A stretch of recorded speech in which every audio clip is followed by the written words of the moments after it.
some foundation information that we do not understand and has been kept from us, in my opinion. That's so much evidence of hiding and disinformation and and it's all around sort of technology and chronology and the astronomy. These are the sort of specific things that are being hidden. And if you look at like the disinformation, it's all around, like what Neil said at the beginning, around some of the sort of foundational ideas that would put us on the right path. We've been sent off the scent. You know what I mean? We've been tricked. There's a secret. There's a deep knowledge that we do not have, and I feel that with my absolute, like, all of my spidey senses tell me that. They're tingling, are they? Yeah. Well, no, I have no doubt. When I saw that the discrepancy of one of the pyramids was simply just someone went in, because his original picture, his original document inside the pyramid up on top of the thing this is a picture of it right here. Well, I'm not sharing my screen to you guys, but let me do that. Way you guys can see it too, and I'm not being a dink. This screen over here. Okay. Are you going to start recording us? Because I could say something brilliant at any moment. You don't even know. You've been live for like 2 minutes. Oh. I don't necessarily tell you guys when the show starts. I mean, it starts. I know, you're tricky like that. It drives me nuts. Well, actually, it's because Homer. It's because when no, just 1 second. What I like is when the show starts to have us talking, familiar with each other as friends when we start, and the same thing on the way out, as if we've never stopped talking. The show just continues on forever as one long conversation. Yeah, genius. They just imagine in the background that when we're not broadcasting, we're still talking. Excuse me. The Duffy Homer Simpson quote for you? Nope. Anyway, if you look at the screen, Figure 6 is the drawing that he made in his book, okay, for Khufu's thing. That's what it was right here, this thing. This is a picture. Well, he drew that with a pencil or ink, okay, and it's basically a little dot, and there's a blob on the bottom because the ink gobbled up or whatever. It was sort of like smudged, okay? But that's what it looks like today, is 3 lines, and there's a little dot still there. Now, the cool thing is that that's, of course, what they'd show you is in there. This is their drawing of the picture that they'd use today. But you don't see that dot. It's gone. And the thing is, the dot is clearly still there. That makes this cartouche a forgery. The original cartouche, if it is original, had a dot in it and the 3 lines. And we know, because of the Electric Universe model, that the 3 important structures, or the 3 important gods, I don't know, you can say Father, Son, Holy Ghost, you can say Mary, Mary or no, I guess it wouldn't be Mary, it would be, well, Mary, Joseph, and Jesus, but it would also be Adam, Eve, and I don't know, the snake or something. I don't know what they were trying to say there. The point is that I would just say Saturn, Venus, and Mars. Yeah, you probably would be, and you're probably right. That's my first instinct too. But the dot in the middle, that's 100% an older symbol than that. And that's what started this whole debate in the first place. Once we start realizing that we could start dating these things using our own knowledge and being diligent, they have no reason to date these two as different because they don't know the symbols. We know that this symbol's way older than that symbol. So, anyway, sorry for ranting. I know that you were in the middle of something there, so don't let me stop you, Sean. I know you were running down a dream, so. No, yeah, I just was looking back, just the inventory, Stella, and kind of the stuff you were talking about a couple minutes ago. And that's the first time I saw that. So you're saying that the cartouche in the pyramid is a forgery? Because I'm looking on my the cartouche itself was probably really drawn, which gives you a language and time. But the symbol is not the actual three symbols. It's actually just the dot in the middle. They use the three symbols because that's the k sound that gives Khufu his name. Okay. And so it's not really that. It was a different pharaoh that's written on these rocks. And these rocks are the ones that have writing in behind the wall.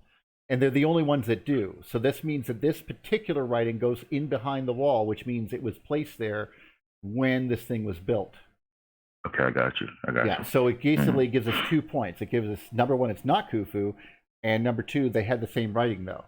So that tells me it's earlier, but we don't know when. And because of the fact that this stuff uses basically non-megalithic stonework, I mean, it is almost on the verge of megalithic. I mean, we can play with 2.5-ton stones. And the ones in the middle, the ones over the relieving chamber, the ones that these are drawn on, are the 80 and 90-ton ones that were made of granite that were in the relieving chambers up above the stone. So we do know that these are the big ones, and they were probably built or drug up there using the ideas of the ramp system or whatever they were doing. So that's where so we know that much. Now the thing that this is that this means that things like the Osirian, well, he says right in that stele, I didn't build a darn thing. I had nothing to do with it. The ear was blown off by a lightning bolt. Now that is, again, crazy enough to have structures that large. I mean, I don't know if you've ever seen the Great Pyramid, or not the Great Pyramid, but the Sphinx up close and personal, but it's, like 50 meters tall. Like, it's huge. It's, well, I don't know if it's that big, but definitely over 50 feet. And to have a part of it blown off by a piece of lightning, like lightning bolt that literally blows parts of statues off. So it also tells us that even at that time, the pyramid was likely non-functional if it was some sort of protective barrier or whatever. So there's lots of things that you can learn just by simply using the EUT in combined with archaeology. I don't think it was just coming from Chris Dunn's book, or I don't think it came from Chris Dunn's book. He was on the show earlier. We love you, by the way, Chris Dunn. Just let you know, we totally love you. Keep going, though. 35,000 years ago, there was a geomagnetic excursion to whereas we really didn't have a magnetic field, or our magnetic field was really, really weak. And, almost to nothing. And that those pyramids would have served a function to try to block out some of the, we'll just call them bad rays. I'm not going to speculate that they were just ultraviolet. That were coming from, at least we'll say, the sun. I mean, I'm not sure, because I thought years ago about telluric currents possibly playing into it. Well, that's I'm not sure. I have no doubt that, given the fact that they are connected to the water, they are built around wells. Like the Red Pyramid, which I'm not sure if it's named, but I'll just call it the Red Pyramid. The one that's beside the one we were just talking about, the Great Pyramid. If you go into it, you go to the base of it. And they were talking about that as well. The whole, we call the Giza Plateau, but in actuality, that plateau has been artificially leveled. And it is larger than several, like way larger than the pyramid itself. This whole area would have been paved and everything. This is basically larger than Pumapunku. It would have been like larger than city blocks, of how much this area was leveled and paved, so we could put these pyramids on them. You know what I mean? And then this particular pyramid, the Red Pyramid, has a well inside of it. And the well that's inside of this pyramid, the thing that I think it was John Anthony West who went down inside of it, and he was sitting there looking at it, and he just sat there for a second and goes, is it just me, or is this well weathered? Like it was weathered by water. So that means that they were going here and, using this well as a well long, long before the pyramid was built on top of it. So it was important then. And it was probably leveled then. So this whole thing was a plateau. And then whatever their magic, we'll call it, wasn't working anymore. Then they built pyramids on top of them. perhaps to get the magic back, or to imitate something that was there. We've seen the same thing with on Easter Island, where they put red stuff as headdresses. They're called red headdresses of volcanic stone on top of them, and they tied them there. But that was probably imitating the fact that their heads might have been glowing. The same thing that happened in Stonehenge, where they put blue stones on top of it, then they took them down. Well, maybe they were glowing blue, the stones were, and they tried to imitate that by putting blue rocks on top. This is kind of the monkey see, monkey do aspect to our religious things, it seems. Our psyche. It's been many number of years since I've looked at the topographic maps. I just pulled that back up myself too, and I've always kind of looked at that area and kind of questioned it in myself. That was this always like that? Well, they found on the side, somewhere down, on the side of it. The reason this came up is because somebody noticed a stairwell on the side of this thing that went down, and it goes down into the dirt. There's no, but the fact is that it's on the side of this thing. So this means that this whole place was designed for you to walk up on top of this big rock, basically. And it had a pointed area in the middle where the Great Sphinx is now. And there's a tunnel right from that point going downwards into the main well that's underground of the pyramid. But that's into a structure, into a mound that used to be there, and then they built something on top of it, the pyramid. Okay. It's so weird what they were doing. They were probably playing with, as you said, telluric currents or something of that nature. Something. And it's weird because they've done comparisons of the buildings in Egypt to Mesopotamia. The Egyptians definitely didn't build on top of ruins. They always had sub-basements. And that was pretty much it, and would build on top of something else, but not from ruins. There you go. I've looked at a lot of the diagrams of the sub-basements, and I'm like, okay, what the heck's going on with this? Because all those, are in these couple of these books I have open right now, where you have what they call burial chambers, and, either way, I just call them basements. You have a basement in the foundation, and then something built over top of it that doesn't even make sense sometimes to me of why they did it. I don't know. You know what I'm saying? What are they doing here? Well, there is something that we've noticed, and they used to notice it a long time ago, is that that things don't grow, things don't want to grow when they're underground, and maybe it had to do with if you're we know that right along the surface of the ground, a whole whack of stuff occurs, and that's where we start growing food. Right along this, particularly fertile area, on just on this layer. But if you go down into the ground, it's like food keeps a lot better. It's not just because of the temperature, although that probably has something to do with it. But it's it's no longer on the surface. It no longer wants to reach up. It's not just sun. There's more to it than that. And it's it knows where it's at. I'm not sure, but I just keep imagining they would have to keep food for as long as they could, because they would likely have problems in that regard. You can only, you can keep grain for a while, but then you bake it into bread and it doesn't keep very long, I don't know. I certainly don't. I'm not from around there. So. And still, and I want to look, and I haven't wrapped my head around some of this stuff in years, and it's even, I want to say, the 25th dynasty, who were tasked, or at least recorded that they were going to deal with essentially pyramid restoration, if you will, at the time. I got to look that up. But that was always something that was kind of baffling to me, too. Why is the 25th dynasty, this later period in time, kind of looking at doing almost like a rejuvenation or a revitalization project, at that time even, which really didn't make a lot of sense. I got to look it up. I have to look it up to make sure. If we thought about it, if you went and looked at what we acted like, or what they say we acted like, from say the 1600s to the 1800s, right up until actually the invention of cars. So even, do you know what why a Grand Touring car is called a Grand Touring car. A GT? Yeah.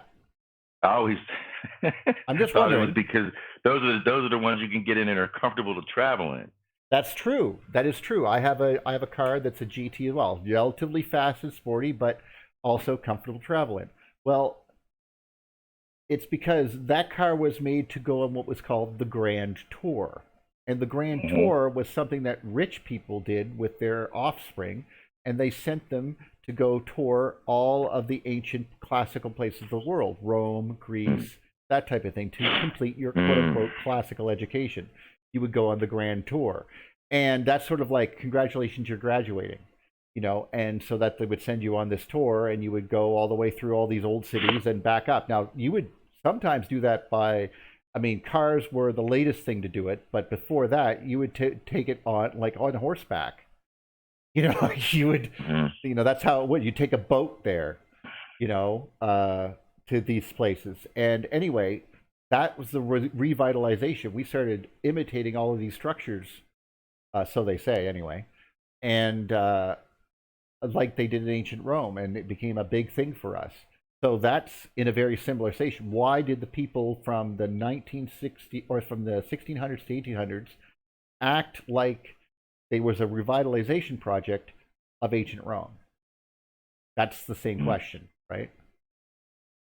I don't know what caused it either. I mean, we found a few ruins and we said, oh, let's go take a look, you know, and maybe they did the same thing. Maybe they found something interesting, or there was like a rebuilding or digging out of the Sphinx. They found the Sphinx or something like that, and they were like, "Oh, let's brush off a bunch of other stuff and see what's down here." Now, I'm just trying to fathom. Well, we do know that there was religious competition, and that there was, ruling factions that were related to politics and wealth and power that were also related to sort of the spiritual elements of the society. So these things were pretty interchangeable. And when there was a power change or a power, you know, there was almost throughout Egyptian history, there was the ruling faction and then the subversive faction. There was always more than one kind of play for power. So the idea that one would take over and try to erase the other is pretty well documented. It's not even as if that's a conspiracy theory. They absolutely tried to erase each other's history from within. I never thought about like, I didn't know that when they were talking about the race that was on to because these things were funded, and because they didn't have, like, well, they did have departments and stuff like that, but in 1830 they didn't have an Egyptology department, and so they would, somebody who would go, I get a sponsor, and my sponsor is, you know, Lord McNumnuts there, and Lord McNumnuts is going to give me a ton of money to go down there and buy a bunch of dynamite and blow holes in the Great Pyramid. And so that's what I'm going to do. You know? Exactly. Their motives were complex, just like ours. They had an interest in history, but they had also an interest in self-preservation and self-enrichment. These things are intertwined throughout history. Oh, yeah. And we have to understand that there's all these... And when it's Africa, it's even duplicitous worse. Motives that... Yeah. Because, I mean, they had no respect for it, is what I meant, generally speaking. And I didn't mean that it's literally intrinsic. The worst thing I hate about Egyptologists is they pretend that basic premise that we just described doesn't exist for them. And that alone, it indicates a deception. Well, actually, you've just described the groupthink problem that occurs with all science is something they don't acknowledge that happens. It's built intrinsically into their institutions in a top-down fashion, and they don't realize that their institutions came out before psychology. So if we're smart, we build institutions that weed out that in science, like groupthink and other things like that. And it was perfectly fine and working great when there was natural philosophy and stuff like that. Like for 200 years, we discovered pretty much all the principles we are currently using. I mean, for our power grid and for physics. And occasionally we found different variations and specific subsets of those. But in actuality, nothing's really has changed incredibly. We still use electromagnetism, and we still use high velocity projectiles and stuff like that, and high strains, and high torques and stuff like that to make engines. Yeah. But nothing's changed. Once we figured out these principles, we just kept using them. But the trouble is that we now are no longer happy. Like when someone discovers an enigma, we tell them to stop looking at that and just do your work. That is so not good, because that's not going to help you at all. And maintaining the status quo, even here, as we're talking about Egyptology, which is the biggest load of non-science that I think I've ever seen. I mean, I could argue about astrophysics and astronomy and cosmology all day, but and history and geology, I could bitch about those. But Egyptology, what? That's not even a thing. Just call it the history of Egypt. But they can't. Exactly. Because it has a biblical implication to it. Because it was designed as a gateway or as a shield against deeper truths, not as a way to understand. Egyptology was created specifically to hide the truths that they were discovering from the world.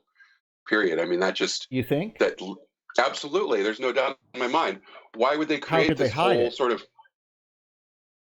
by being the gatekeeper? I mean, go try and take a tour of some of the ancient sites in Egypt, and you find out exactly how they hide it. they are absolutely keep the Egyptian antiquities under the real stuff under lock and key. They have anomalous information that they present, and how I would go down there if I was to walk into that place. I'm pretty sure that I would go down with someone like you, and I'd go, okay, we go to the hotel, we get all dolled up in our best suits. With as much like make sure my watch looks like it's authentically gold and stuff, Okay, and everything like that, and nice shoes. Got it. And go in and just walk through the place like we owned it. And I just go, I look at you occasionally and go, and move my finger and mark that down. And you just get out a clipboard and stuff and just write it down. And we just go through this whole place. I don't think anyone would stop us. We just go, what's your name? Mark that down. We're going through here. Check out these tiles up here. Can we see? Look, we just have a thing where we're going, look, we've been hired to go over the structural things of this particular building to find out blah, blah, blah. And they'd be like, oh, okay, well, check in here. There's a drip in here. Oh, yeah, okay. And I'd just be like, keep the camera rolling. That's keep awesome. The camera rolling. I'm kind of a fan of Uncharted X, and he talks about how he gets access to some of the sites that he looks into. And basically, he has insiders. He has Egyptian citizens living obviously in Giza who are believers that there is this great cover-up and that there are all these secrets and stuff. And he pays them, and he has developed relationships with sort of this underground Egyptology group. And he's got a couple of buddies who have. I saw this on Stargate. The guys who have to work with the Ori, and they have to get the information. He's completely sidestepped the mainstream Egyptology, and he does all his work literally through the back door. Yeah, I mean, it's just amazing. No, that's how I did it. When I went to, my friend was like, who was from the United States. Okay, he was like, oh no, I just smuggled it across the international border, and I'm like, you smuggled? I don't know. No. There's one border I do not smuggle with, and that's an international one, right? And for minor things, we'll say, okay, nothing untoward. But anyway, the point is that when I got to Iceland, though, I had already had contacts because of the exact same thing that you were saying. I had friends. I made more friends while I was there. I found friends with a truck. And also so it's like, what do you want to do? Well, I would like to get stoned under the Northern Lights while on top of a volcano. Can you arrange that for me? Well, certainly I can. Excellent. Where do I meet? Like, every boy got to have a dream. well, that's because there's no. I mean, I'm not going to go with a tour and sit there on a bus. And yeah, sure, I went on a few of those, and they're fun. Don't get me wrong. But a tour guide explaining things to you and stuff like that, and you're having a good time. But if you're going to another country, I just want to hang out with the locals and drink beer and sit there going, dude, I'm sitting here on top of an active volcano with the northern lights on above me, that's like if you were going to Cuba, you don't necessarily go, I would like to go to Cuba to stay at the resort. That's just basically going to a sunny place to stay at a hotel. Yeah, I want to go roll my own cabana. Well, no, I didn't even mean that. But I mean, no matter where it is, I mean, going to Tucson, I didn't exactly go on a tour of Tucson. I went to Andy's house. We hung out for a while. I met a bunch of his friends. We had a bunch of laughs, told a bunch of stories, and climbed mountains. That's, there's no, I mean, that's how we did it. And his brother, rest his soul, was so kind to us. Me and Andy have been on the road forever. And he said, tomorrow we're going to go do this. And it was like, yeah, that sounds great. And me and Andy both fell asleep in the truck. We were just leaning backwards because we couldn't stay awake. We were this is just after the conference, and this was the first day back. And we thought, yeah, we'll be still raring to go. But, it was we want to sleep for 2 days now, type of feeling. Yes, sir. Sorry for the rambling. Wasn't it, I want to, because I've even, like I said, I haven't looked at a lot of this stuff in years. I think it was wasn't it Volney that went into Egypt in the late 1700s, before the major excavations were being done in the 1800s. He went in the late 1700s. Yeah, Napoleon? Volney. It was C.F. Volney and Champollion. Right. It was probably be before. But if you, I'll find it. Don't worry. Keep going. Yeah, because me and one time years ago, me and my friend, we have mountains in Western Pennsylvania. We were up on a mountain, and we looked down and said, "Hey, what's that down there?" And it ended up being a Bethlehem Steel abandoned scrapyard, the end of the line.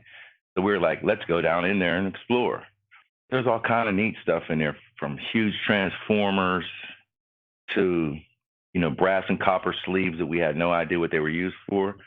Right. Just imagine if somebody's going to Egypt and he wrote the book, The Ruins, I want to say. And you find stuff that you have no idea what it is.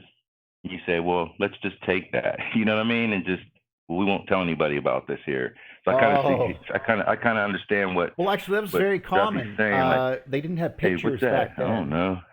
They didn't have. Sean, I have a little information for you from Ancient Architects.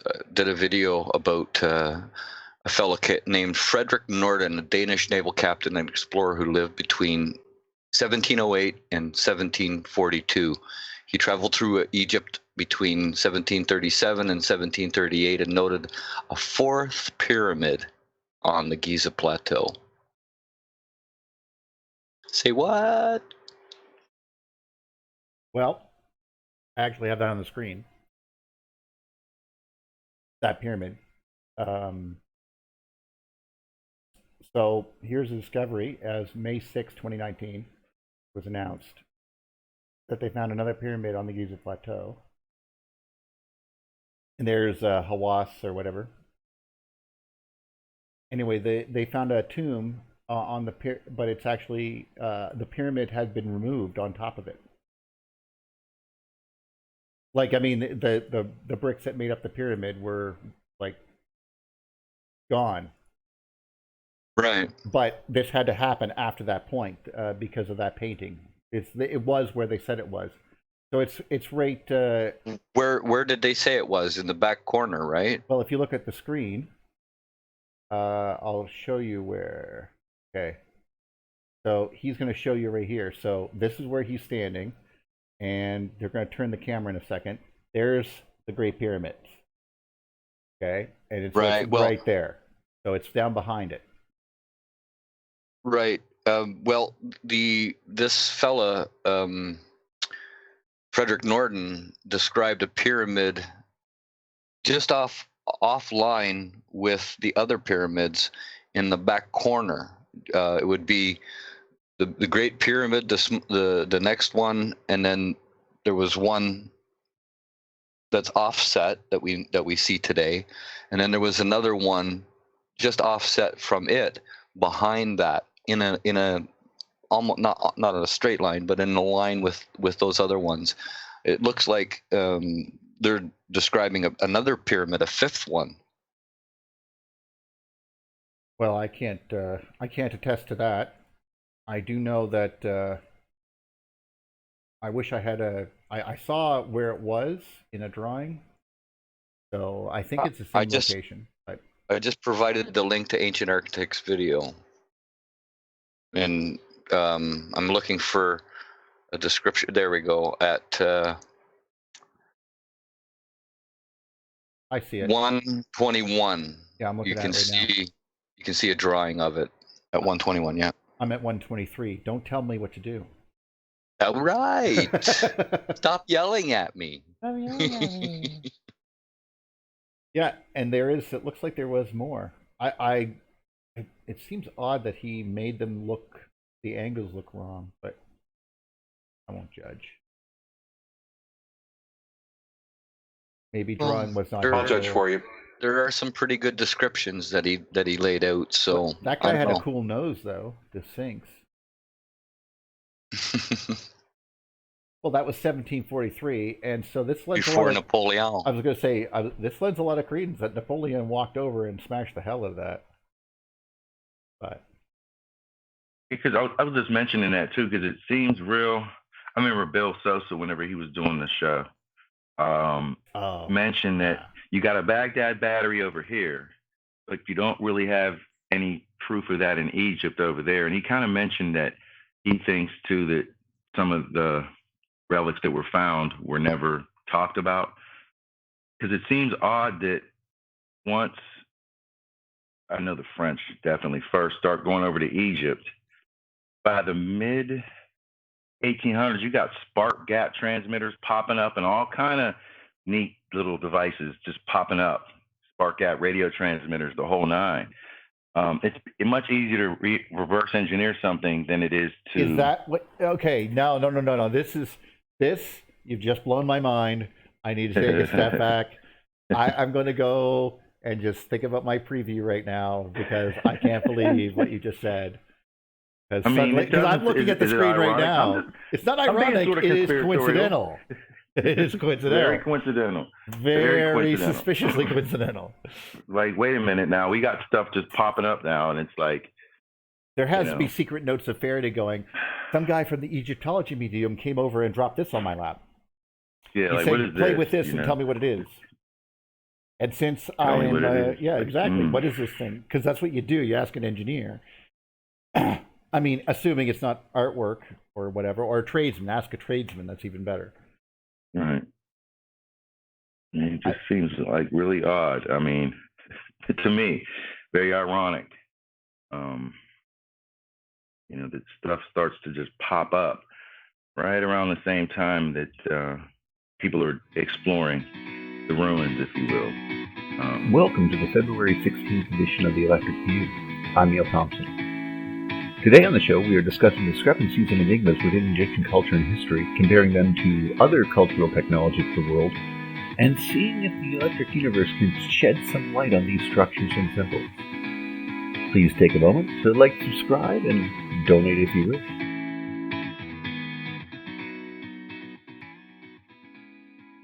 Ground up, could be. That's a conspiracy. I mean, I just kind of wanted to throw it in there because it just seems real odd.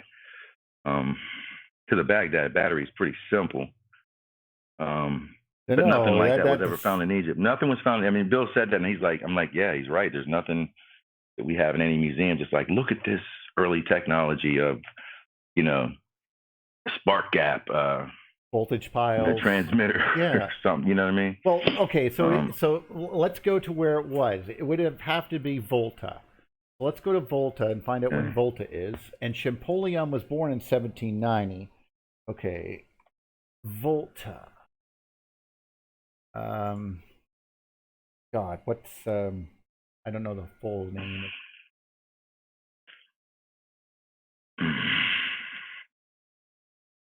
Oh, there it is. Volta.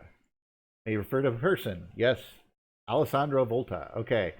All right. So he was an Italian physicist, pioneer of electricity and power, the inventor of the electric battery, and the discoverer of methane. He invented the voltaic pile in 1799. That is so close. Very close. But Champollion was born. Champollion was born in 1790. So I just saw him, Jean-Francois Champollion. So he would have to be. But Napoleon was only in power to 1790 or something. Traveled in Egypt, 1783, 1784, 1785. Ah, so who's this guy? C.F. Volney, Count Volney. Count Constantine de Volney, I think that's his name. He's French. Well, if he would have to be with a name like that. Yeah, well. Volney. Volney. I think that's him. Constantine Francois, the side beef. His name really means French. The side beef of French. That's awesome. I love this guy. No, Chase. Chase is put your feet up. Put your feet up beef? I don't know. Okay. I don't know my French very well. So, relaxed beef. Relaxed beef. He has no beef. He's relaxed. Okay, so he died in 1820. He was born in 1757, and he went. Is this the guy that went to Egypt? Well, who's that? Yeah, I think. Well, he has a pyramid for a tomb, so that's probably a good sign. John Adams accused him of being a French spy. He was not a partisan of Napoleon Bonaparte. Oh, good to know, I guess. So mid 1700s. Yeah, but yeah, it's real. He embarked on a journey to the east in 1782 and reached the Ottoman Egypt, where he spent 7 months. Thereafter, he lived for nearly 2 years in Greater Syria, what is today Lebanon, and Israel, Palestine, in order to learn Arabic. Why did he want to learn Arabic? Then in 1785, he returned to France, where he spent the following 2 years compiling his notes on his voyage on Egypt et en Syrie, which was published in 1787. He wanted to read ancient texts in Arabic. That's very interesting. Scientific journals, probably. Well, Arabic is probably one of the languages that would be, if you wanted to read something about Egypt or about the Roman Empire in that area. I mean, the Byzantium didn't fall, right? So they still had the books. Well, there was no Dark Ages for the Muslims there. They kept all of the knowledge in Baghdad until Kublai Khan. Well, that's what I meant when I said Constantine didn't fall. Like Byzantium, Constantinople.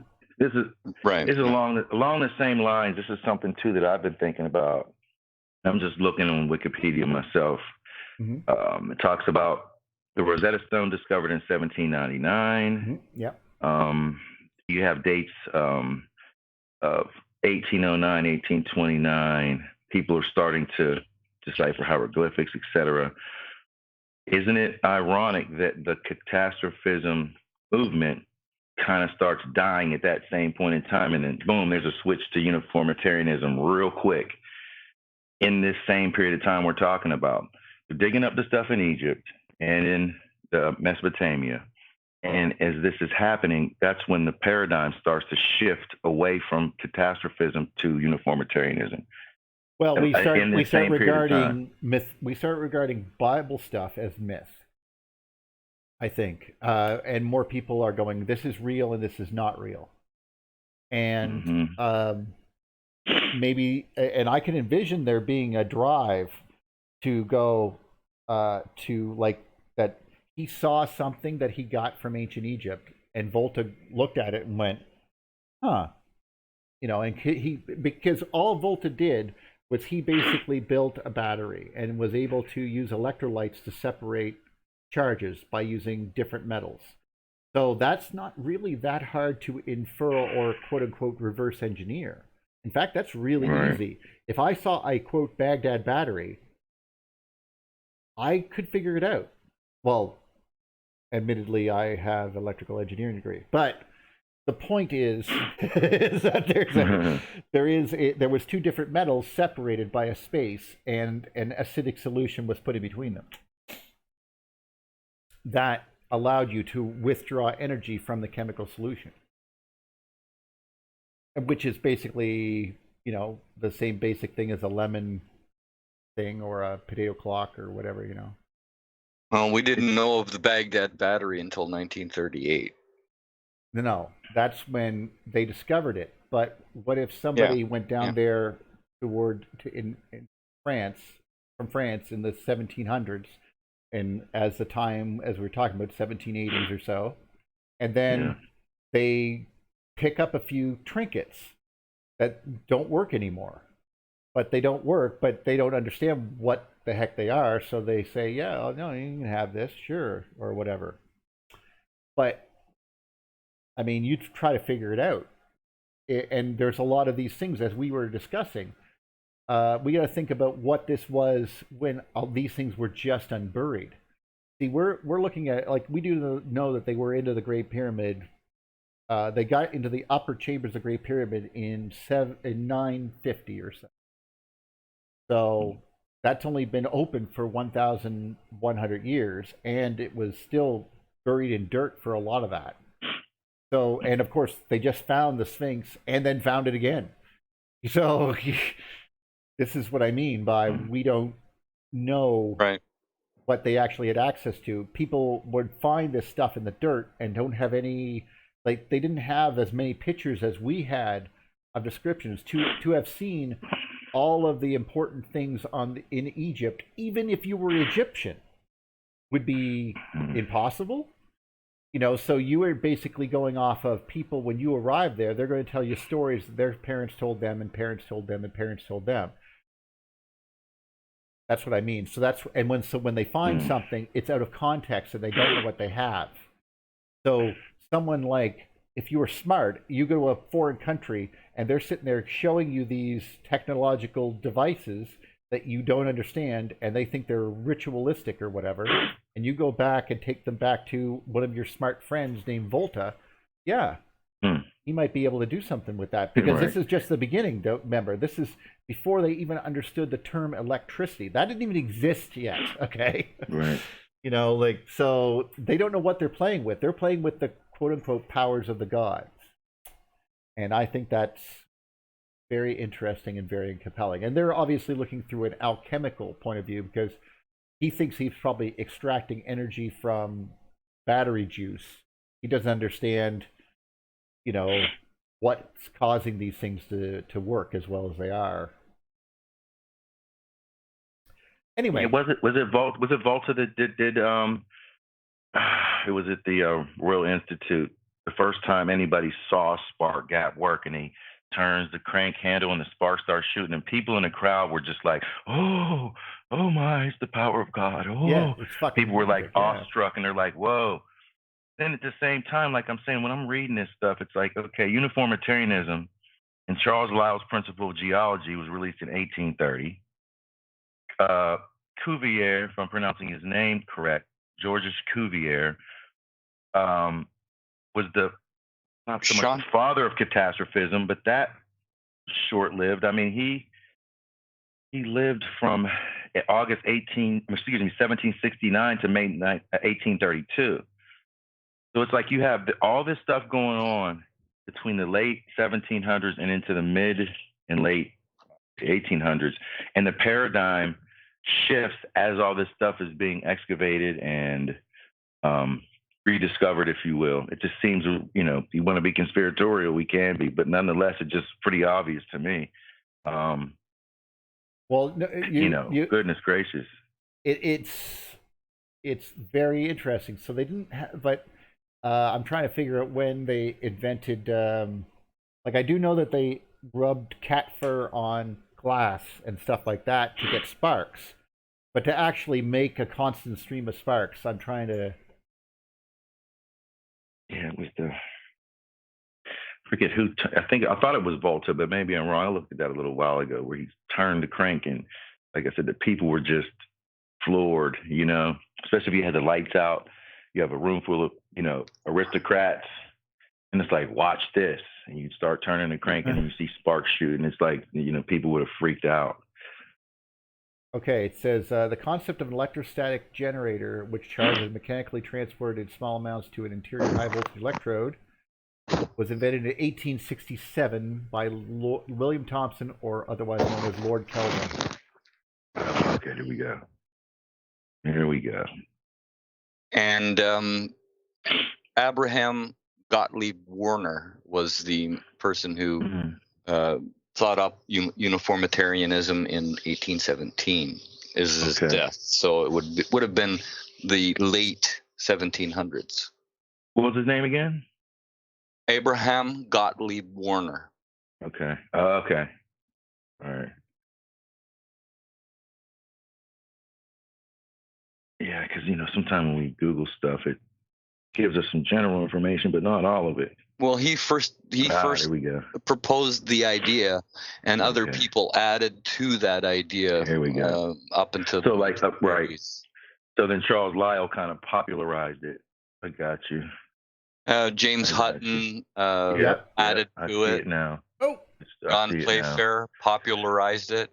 Mm-hmm. Charles Lyell, It just seems, again, because we're talking about paradigm and, expeditions to the ruins and trying to figure out the anomalies of, how did the pyramids get there? How were they built? Oh my goodness, Yeah, and I was looking up at the same time, the 25th dynasty doing restoration projects in Egypt too. During the time of, I guess, the Persians, it would have been coming into power, et cetera. It's, right back to the original stuff that we were talking about. Some of this stuff, we just have to kind of magnify and glass it and say, okay, what's the Harko and Shabitko doing? What are they restoring? What are they rebuilding? It just back to the inventory stela, just all this stuff. Just trying to kind of trace backwards and trying to fill in the gaps, if you will, and put it all together, which Egyptologists won't do. It's like, my goodness gracious. They don't have the... Volta explains the principle of the electric column to Napoleon in 1801. He probably was just looking at him and going, listen, you little crap. Okay, this is how this stuff works. Get your hand under your coat. Yeah, right. Well, I'm just kidding, obviously. I have no idea what they've even liked each other. Well, there's that now. Just, yeah, because you'd be the man if you were back in Egypt back in the day, like whenever Bill was on the show, Bill Sosa, and you just had a simple means to, have them like a mercury-filled light. That would be like, whoa, you know what I memean? You are the man. Something simple and mundane like that. You are the man. Then same way if you make a spark gap many years later, you're the man, But it's stuff that had already been tinkered with, I think, anyway. Can't really prove it, so to speak, but it just seems easier that way. You actually, he actually did invent. According to this, Volta, which I did not know this actually. Volta actually also invented what's called the electrophorus, which is the capacitive electrostatic generator, which used to produce electrostatic charge via electrostatic induction, and it was invented in 1762. And Volta improved and popularized the device in 1775, and then not erroneously credited for his invention, but basically he invented a capacitor. two plates separated by and allowed charge to build up on one plate or the other, and then he could create a spark whenever he wanted. It's just neat. I didn't know that. So yeah, that's probably the device that people would have explored for the first time. And then he was the first person to discover the well, that's why it's called Volta's law of capacitance. So, but these are very simple devices, and to have it come, but this means that some of these devices were already in play prior to the trip, because 1775, I think the trip that you're referring to is 1780, wasn't it? Yeah, I want to say. Let's see. He was already into it, but batteries occurred after this event, though. After that, definitely, and that's very interesting because we don't have that. We don't know when that occurred. Yeah.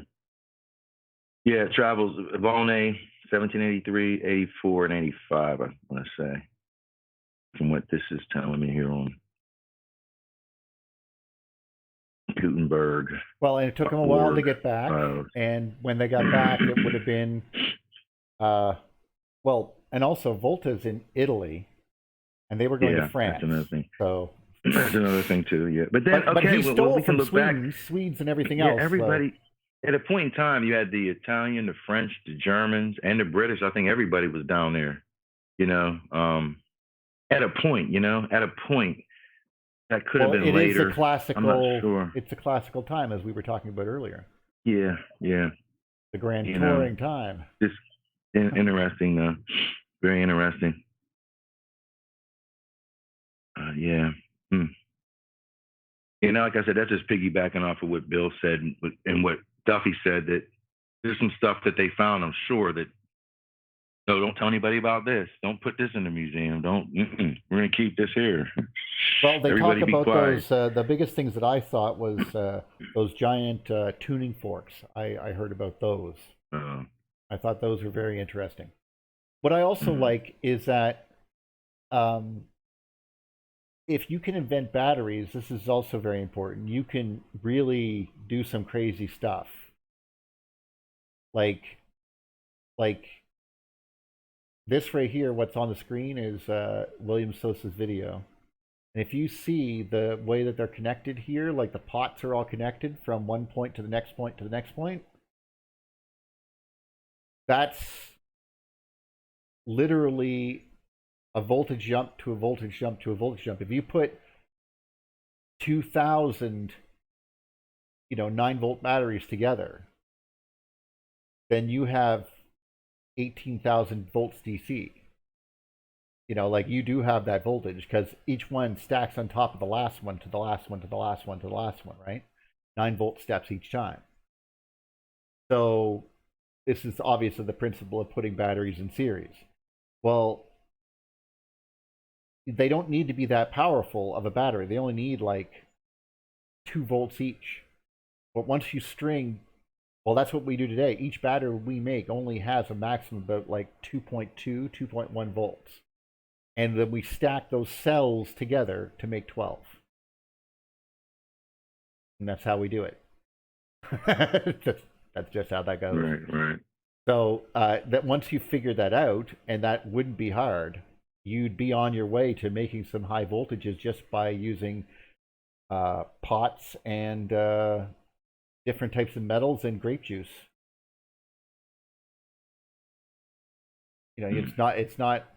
This is not rocket science.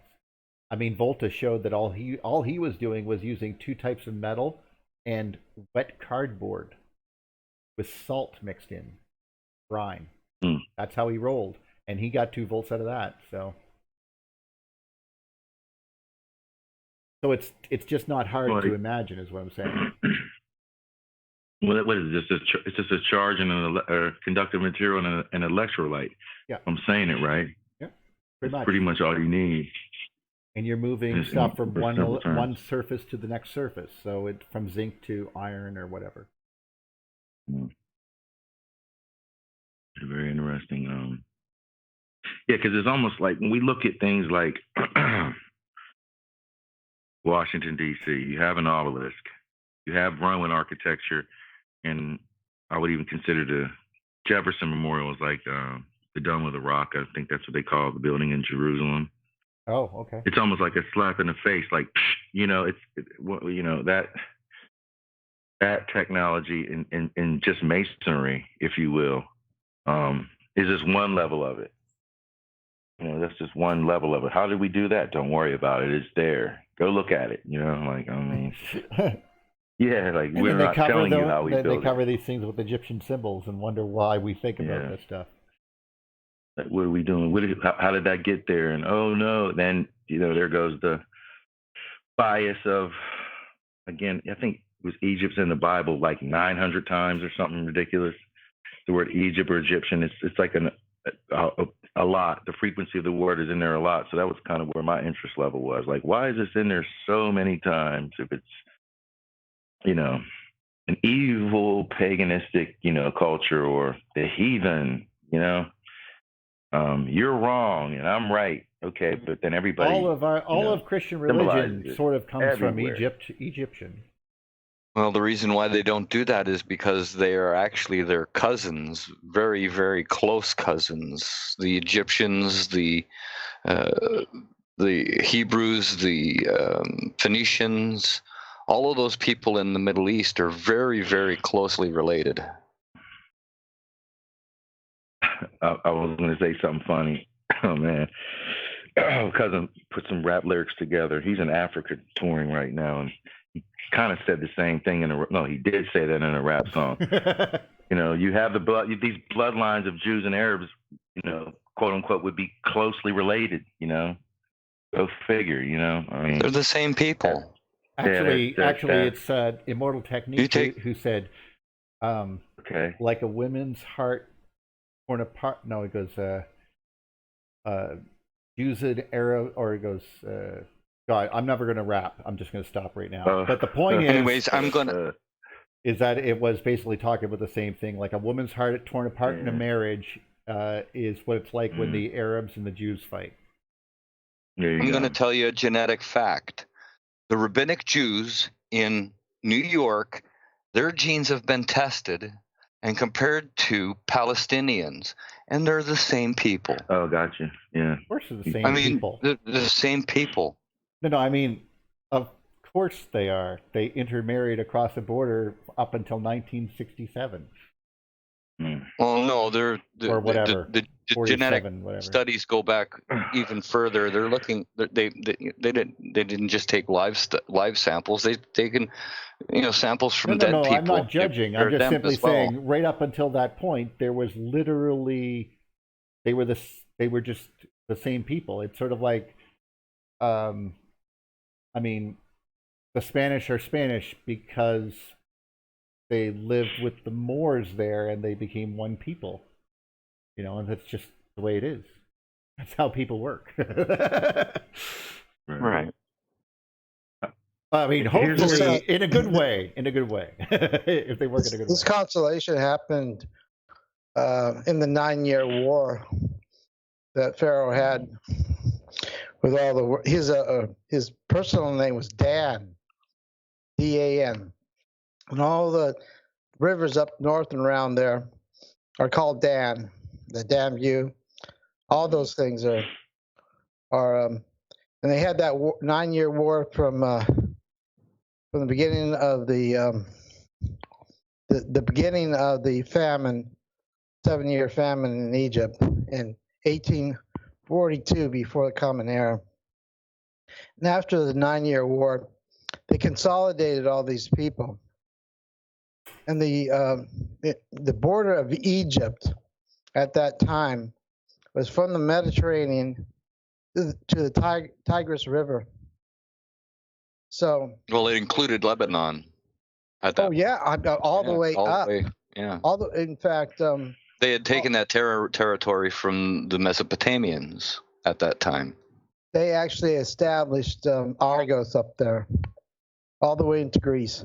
Right. They also had a temple that is in the Sinai Desert, just south of Jerusalem.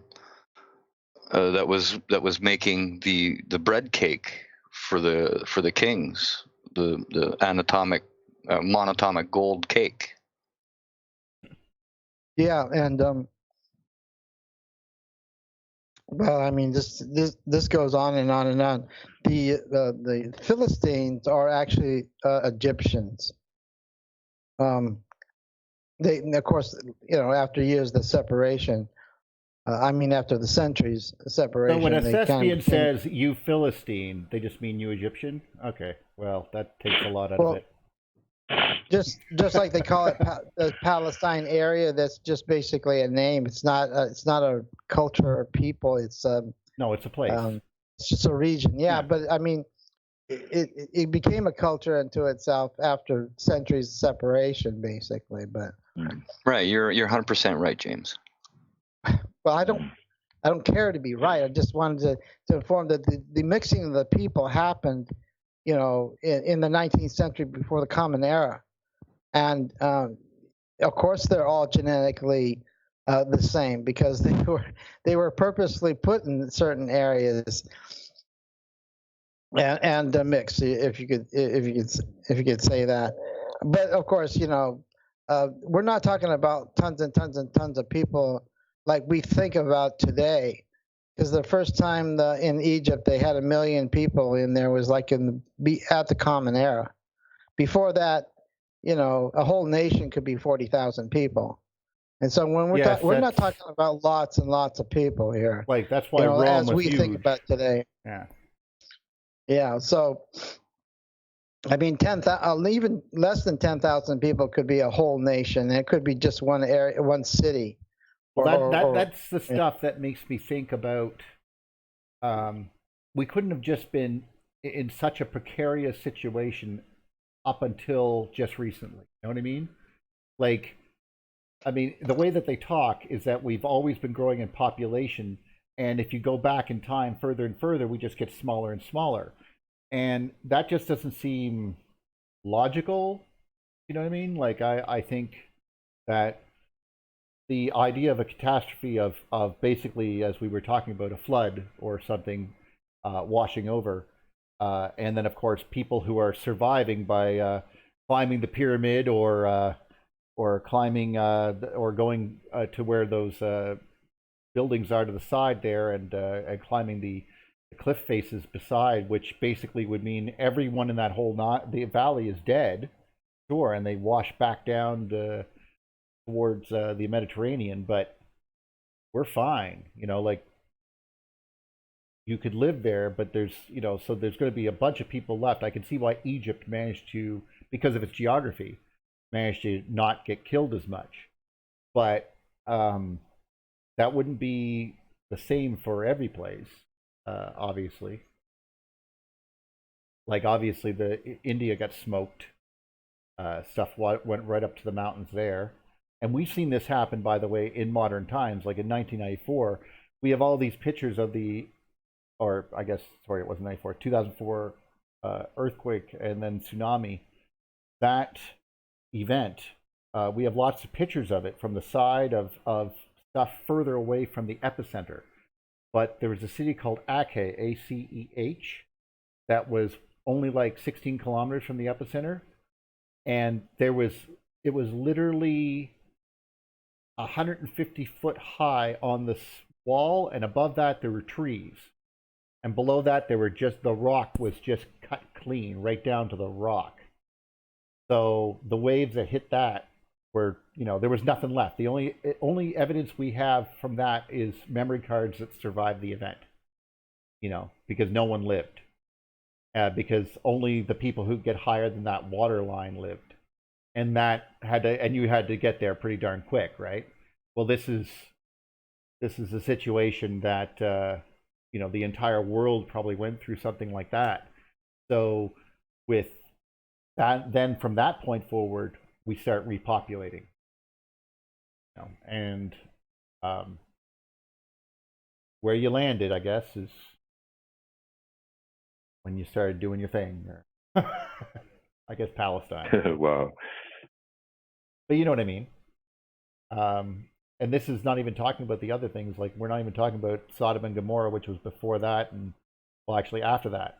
So there's other events that occurred that were still going on that were totally devastating. So, but nothing like that. That was a wipe the entire place clean. So there's that point then where we have to sort of figure out when that was. And a lot of people, well, we were having this debate earlier, Rick, between was it at the end of the last ice age, or is it something that should be much closer to us? Because, you know, Samaria falls and then Babylon starts. Maybe that's the point. Maybe we've had more than one event of this type, and that wouldn't surprise me either. Well, Peter Mungo Jupp shows us there's been 5 really destructive events in the Middle East. There's 5 layers of destruction. So yeah, I think that you know, civilizations were wiped out by not only armies. Armies came in and finished them off. The thunderbolts of the gods started it all. Well, yeah, we follow what the gods do. If the gods are going to war in the skies, we often would imitate them. I mean, this was something we noticed with the Mayans. They would do these cyclical, destroy everything we own type things. Well, yeah, the thunderbolts went down and came down over there. Let's go and wipe those people out because some of them survived and God wanted them to die. So let's go do that right now. Actually, maybe we're overthinking this. If you're sitting there, you know, and you're like in Rome when it's a small village and you're picking your teeth, and then you know there's a large city up the north, and then to the north, a lightning bolt comes down and blows that city away. Wouldn't you go there and try to pick the bones? Like, I mean, or I might, or maybe at first try and help the survivors. Maybe. I mean, well, maybe know, you're no, yeah, but I'm just thinking advantage. how long it would take me to get there, how many survivors are left, blah blah blah blah blah. You know. It's back in '77. I'm going back. I survived the Johnstown flood of 1977. Obviously, I'm talking, so I survived. Congratulations. And it wasn't as great as devastating as the Great Johnstown flood of 1889, but it's I guess maybe 10, 11, 12 o'clock the next day when the water started going down. What do you think people did? Let's go down in the downtown section and take everything we possibly can. Let's go sift through everything. Furs. I mean, that's when the National Guard they were going to shoot on spot. I mean, why wouldn't you go crack a cash register? That would be the first thing you would do. Because when we were kids, when the water went down, we went to there was like a 7-Eleven or something, whatever it was in our neighborhood at the time. Stores, cash registers already were broken into.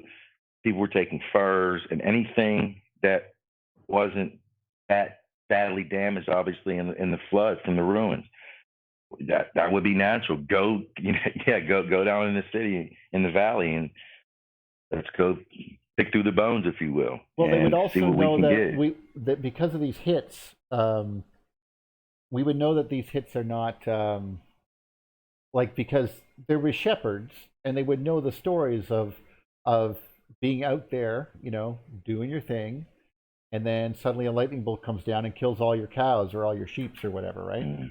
And so that would be something that you'd know, and you'd probably know the effect would occur, like only those people who were standing on one foot or not touching the ground at the time of the strike would live, and everyone else would be dead.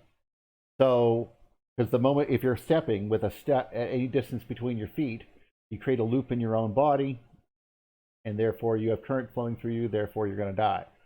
But if you're, you know, just happen to be lifting up one of your feet while you're putting on your bed, everyone around you's dead, explosion everywhere.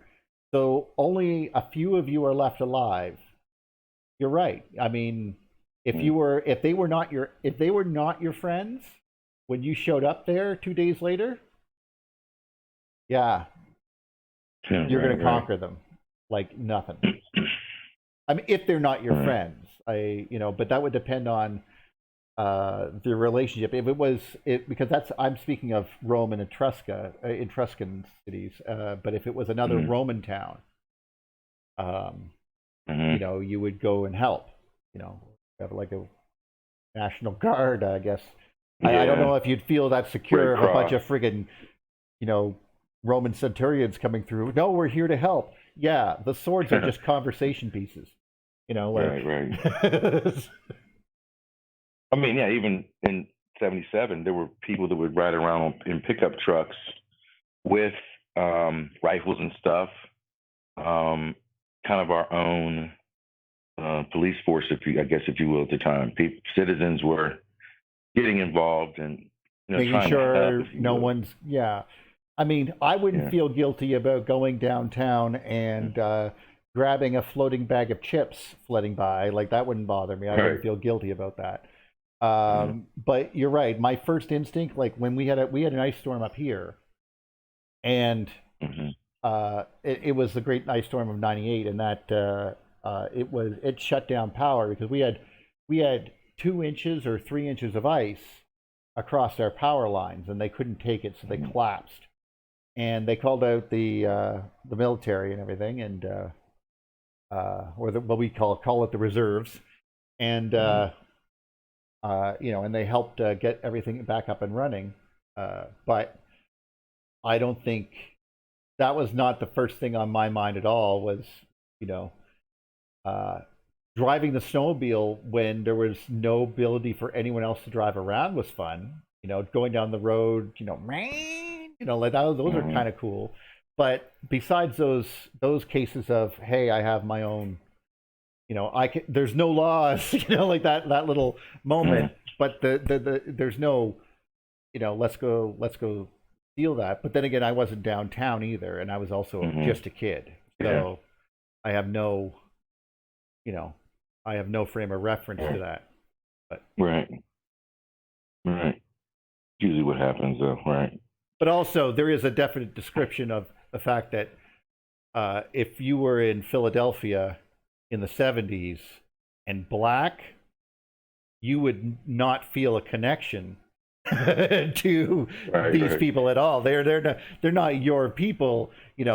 I can see why the groups of people would get together and say, no, these are small stores here. We're gonna not raid these stores. Go downtown to the mall. Go down that way. There's a Macy's down that way. Right. Don't destroy this poor person, who's just trying to survive at their corner store, please. Right. But if you want dates to some of these events, the Schaefer's 6 events are the early Bronze 2, early Bronze 3, the Middle Bronze Age. There's a hiatus according to the standard things. The Late Bronze 2, end of the Bronze Age, and one in the Iron Age, which is probably the middle of the 3rd century of the Common Era. And when these are points of strikes? These are in the archaeological disruptions. Okay. They're in the layers. They're the disruptions that this French guy Schaefer's 6 events. Oh, okay. And the dates I would put these on is the Curse of Acadia in 2255 BCE, and then the. I think Sodom John and Cook Gomorrah agrees with you on that one. Probably.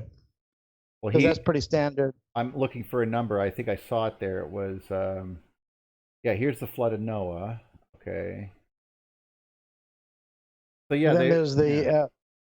Keep going. Sorry. Sodom and Gomorrah is 2045 before the Common Era. That's the end of year 3 for the Sumerian. That's the end of all Samaria. 2349.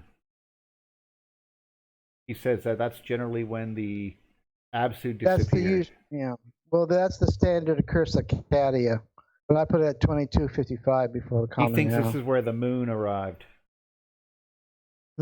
That's interesting, because there is an Egyptian record of the moon before that. But whatever. Well, no. I mean, but is it like he says that it was by 2200 BC, the Absu, or the ocean that's that span the southern skies, or basically the rings, were gone by that point. This is just. He said his fall was also rapid because of the contact by Venus caused radical change in the electric field, which kept the ring suspended around the Earth. That makes a lot of sense. Yeah, and then the next one would be, it says in the end of the Bronze Age, and that's kind of, in the Palestinian area of the Middle East is where all the iron was done early, probably between 800 and 600 BCE when the Iron Age started. Well, that's an interesting thing. I was just watching an entire thing on these daggers, and someone made a very good point. Was even if they are meteoric metals, you still need to heat this stuff up to over 900 degrees to melt it in a furnace. You know what I mean? Like, well, actually, yeah, but actually, it's very. We've got. They had ancient Iron Age furnaces that went higher than the temperature of the sun, even back in ancient days. So that's not a problem. I assume you mean the surface of the sun and not the corona. No, correct. Okay, good. Yeah, they could get like a furnace to go up to 20,000 degrees. Okay, 20,000. Usually around 10,000 easy. Really? I could picture a couple grand, but I didn't think that. I've worked with a couple grand. Like I made horseshoes before, so.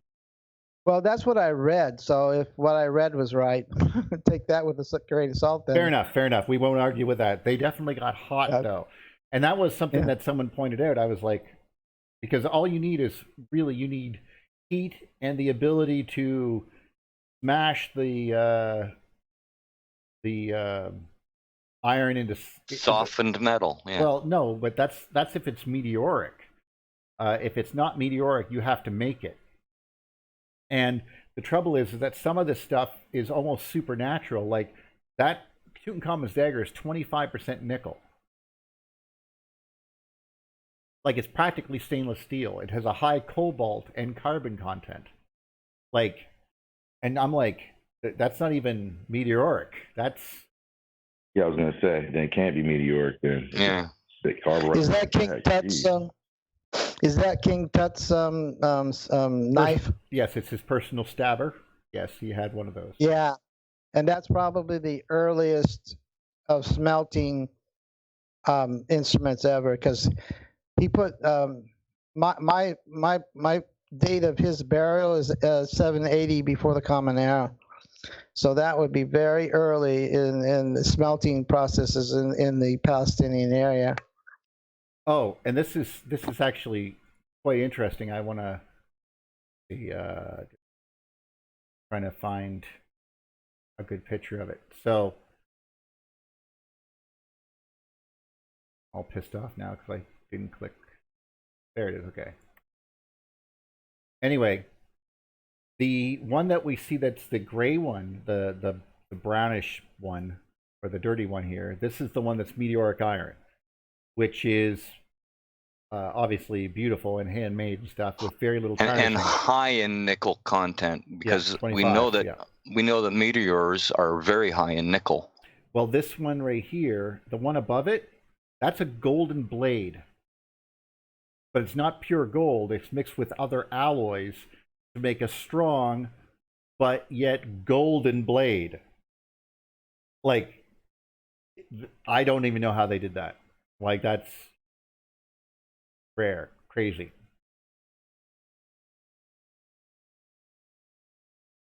I mean, it's, and of course, that's metallurgy at its finest. Well, that's impressive stuff, is what that is. I love the handles on them. Like I said, I think we talked about them before. I mean, look, you even have on the actual scabbard is almost like the tree of knowledge right there, coming up out of the top of it, and then you have all there's horses on it and everything. I think that's just beautiful. Anyway. Well, that's the work of the uncle who made sure that the two pharaohs got together and had a little fight and killed each other. So he had to show how it sorrowful Akhenaten? he was. I know A-Y, I think, is his uncle. He was a really old man, but Yeah, he became he managed to. he was the dickhole who became king after that. Yeah, or whatever. His uncle, yeah. And, Sorry, I call but he immediately. It's been like literally 3,000 years ago. I still call him a dickhole. Yeah. Well, the thing of it is that King Tut's tomb was the only really significant pharaoh that was untouched, and yes. because the uncle was had to make sure that everybody knew how sorrowful he was, every single rite that the Egyptians has was done in that tomb, and therefore we have an example of every single rite because of that one tomb. Because of his guilt. All that because he did not want to go to hell, because he knows that somewhere there's going to be Osiris sitting there going, hey, before you go on, could I have your heart for a moment? I have this feather here. You know what I mean? More or less, because, well, he's an old man, but he only reigned for 4 years, but he probably he was figured, a wise guy. Well, I don't know what he was thinking he was going to gain, though. I mean, he's old. I mean, wouldn't you just not want to be a dink and just give them presents and hang out and go, yeah, you guys take the blame. I'm going to be dead anyway. I mean, no. He gets to be a god and go to the stars and become a constellation or a star or something. He gets to get on the boat. In fact, he gets his own boat. Sorry, I apologize. I keep forgetting that I keep thinking like a normal, rational human being and not like someone who's wrapped up in a friggin' religion. Gotta forget, just not thinking that way. Because I mean, it's kind of like being the United States president. Your name is going to be in the books forever. It's your immortality tap. I was thinking of the of like trying to get to that, like getting to heaven, getting on the boat, getting to be the like, and if you really believed, and of course these people had no reason to doubt. I mean, they were witnessing it, like in all their works and stuff like that. They're seeing the ornateness of their culture. Well, it's I mean, you're seeing the sky pillars, even on this knife. You know, like, I can't even envision how much craftsmanship went into something like this. And yeah, a little bit guilty. I had to kill you guys off so I can go to heaven. You little cleft-palated, gimpy foot guy. Even with like not only that. Right. He had to get both of those kids. He had to get both of those kids to get in the arena and fight each other, and they managed to kill each other. So that's how he managed it. It worked. So people who are great builders, obviously, very intelligent, but at the same time psychologically unhinged and psychologically damaged.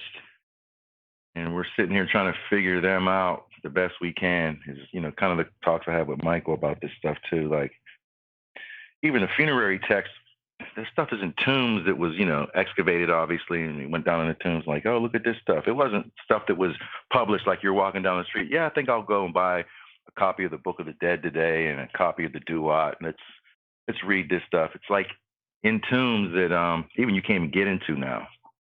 I know Tutmos III's tomb can't get you. They won't even let public in here at all. Like, it's just closed off to the public. Nope, that's it. It's just there, and probably also because of possibility of cave-ins, maybe. I don't know for sure, but yeah, this stuff was like sealed, you know what I mean? Like in a time capsule, essentially. Now we're like, hey, look at this, man, check this out, you know, and just trying to make sense of it all on top of it. There are pictures. Go look at the pictures, they'll say. Yeah. Well, if you wanted to be part of the bigger picture as you're talking about, you had to have been in the priesthood and you know, to be to utilize these things. But the people supported that because you know, the people, the other nations around them were pretty poor, you know. And here they've got food and technology and an army to protect them. It's pretty good. It's a pretty good deal for them. To all they have to do is bow down to this Pharaoh god, and all of a sudden, you know, life's pretty good. So it's a pretty good deal for them for the most part. Right, right. I know that I've looked years ago. Your taxes were based on the and where you lived, obviously, is based on water levels, how good the wells were in various parts, and that would reflect, you know, the taxes you would pay to live there. Well, obviously, you wanted to be around a good water supply, good water source, you know, things of that nature. But yeah, food, you know, the silt, obviously, from the annual flooding of the Nile would have made it pretty easy to, you know, grow food. My buddy's in the chat too. Brian, I want to say what's up, Bets. What's up, man? I was about to ask Duffy how the chat's going. So, because we had some years ago, even some ideas. I had a family member that owned a mansion, had 20 acres behind it, and there was a stream behind it. The water would rise, obviously, and we had thought years ago, hey, if we put some cucumber and tomato seeds on the other side of the water, they should just naturally grow. Now, there was a little bit of trees and stuff, and it wouldn't have maybe got the best sunlight, but it's kind of the same thing. You know, it's if you're going to have all that silt coming onto the shore, we'll call it, yeah, you would want to plant your food right there. You know what I mean? Plant there, where nature would just do its thing, man. You'd have a plentiful fruits, I would say. Sure, why wouldn't you? You know, just looking back at the culture, like, cast that net out right there, you know, pull that net in and all those fish too. We'll have fish and vegetables for dinner tonight, you know. They had all the best conditions for it at a point till the Aswan Dam project, obviously. Doesn't do that anymore, but still, stuff, you know, that to look at and consider. You know, they had the resources there for sure. Maybe not all of them, but enough. They would have survived. They would have, you know, we read the old stories of people going there for food because of famine. They thrived. Yeah, they thrived, not survived. They thrived. Ancient Egyptian culture was around for a long, long time. Yeah.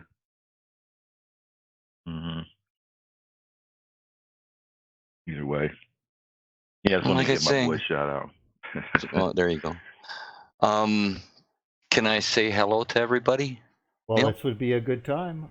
I was going to request it anyway, so yes, I would love that. Speaking of which, I'll let you do that while I have to quickly go do something, but I'll be... All right. To those that are listening and not typing, hi, how's it going? Welcome to the show. Hope you're enjoying everything. Holloway Arts and Ann and Evan Clayson and Renegade and Robert Diggins and Brandy Robinson and DJ Sean Ski. Excuse me 1 second. Yeah, I posted. Oh, that's you. Yeah, saying what's up to my boy Betts, Brian Betts. Brian Betts. Yeah. Holistic researcher, Kylie Capper, Electric Origins, John Pub, our friendly Discord guy, Jay Armstrong, P. Turtle,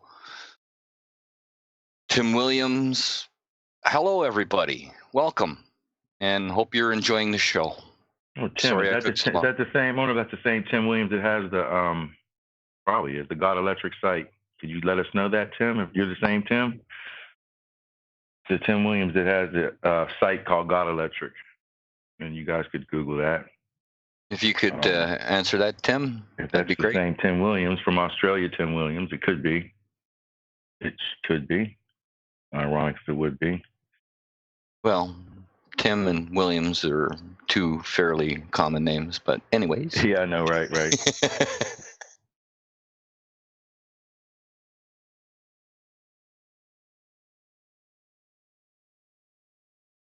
So we got some dead air going. Dead air going. Yeah, we got to say something. Say something. Anybody. Somebody. Duffy hasn't spoke much, our resident philosopher. What's up, fella? Resident philosopher. Yeah, we're putting you on the spot. That's a lot of pressure, Rick. No, that's James. That's James calling you that. I'm just following along with James. I'm a follower. I see myself more as a pizza wizard. So I don't know what. Poof! Here's your pizza. Yeah, here's your pizza. Yeah. No, I actually got to run. Sorry, Duff. I got to take off. Sorry, Duff. We also have confirmation that it is Tim Williams that has the God Electric site. He comes on. Oh, cool. Posts on the Thunderbolts project and stuff like that. He says he's in the UK. From the UK. He's in the UK. I thought he was in Australia. Well, he says the UK. Okay. So. All right. So I gotta run up out of here, guys. I got some stuff to take care of, but keep it up, and I'll catch you on the backside. Oh, shy are you? Okay. All right. Take it easy, my friend. What's happening? I gotta sneak out. I gotta take off for a minute. Okay. We'll allow that. Take care. Okay.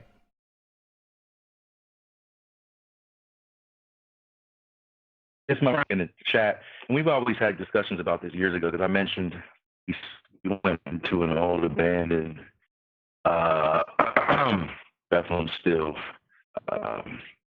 scrap yard years ago, and we've had discussions about people doing things the easy way, and that's kind of, he's mentioned this over the years, and we've been business partners and things like that. So I kind of take that approach when I'm looking at the pyramids and looking at stuff and saying, okay, they wouldn't do.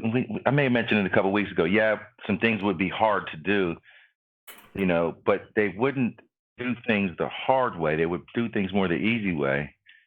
And then the whole thing comes up. Whereas now we have civil engineers that plan building projects and things of that nature. Even with talks with Michael Armstrong. And Mesopotamia is not really the topic, but like they would rebuild buildings where old ones were that weren't even strategically in good places. Like, this isn't that close to water.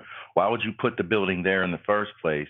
Then as if it, there was a disaster or something and it would collapse, they'd build again right there in that spot. I'm not sure if the Egyptians had that kind issue. of took a different approach. Yeah, I'm not sure because again, with the archaeology, there's definitely a difference in the cultures because the Egyptians didn't build on top of anything that way and just keep going up. There really doesn't seem to be any evidence that would suggest that they have a basement foundation that goes down to the ground, and then you have the structure itself, not constantly.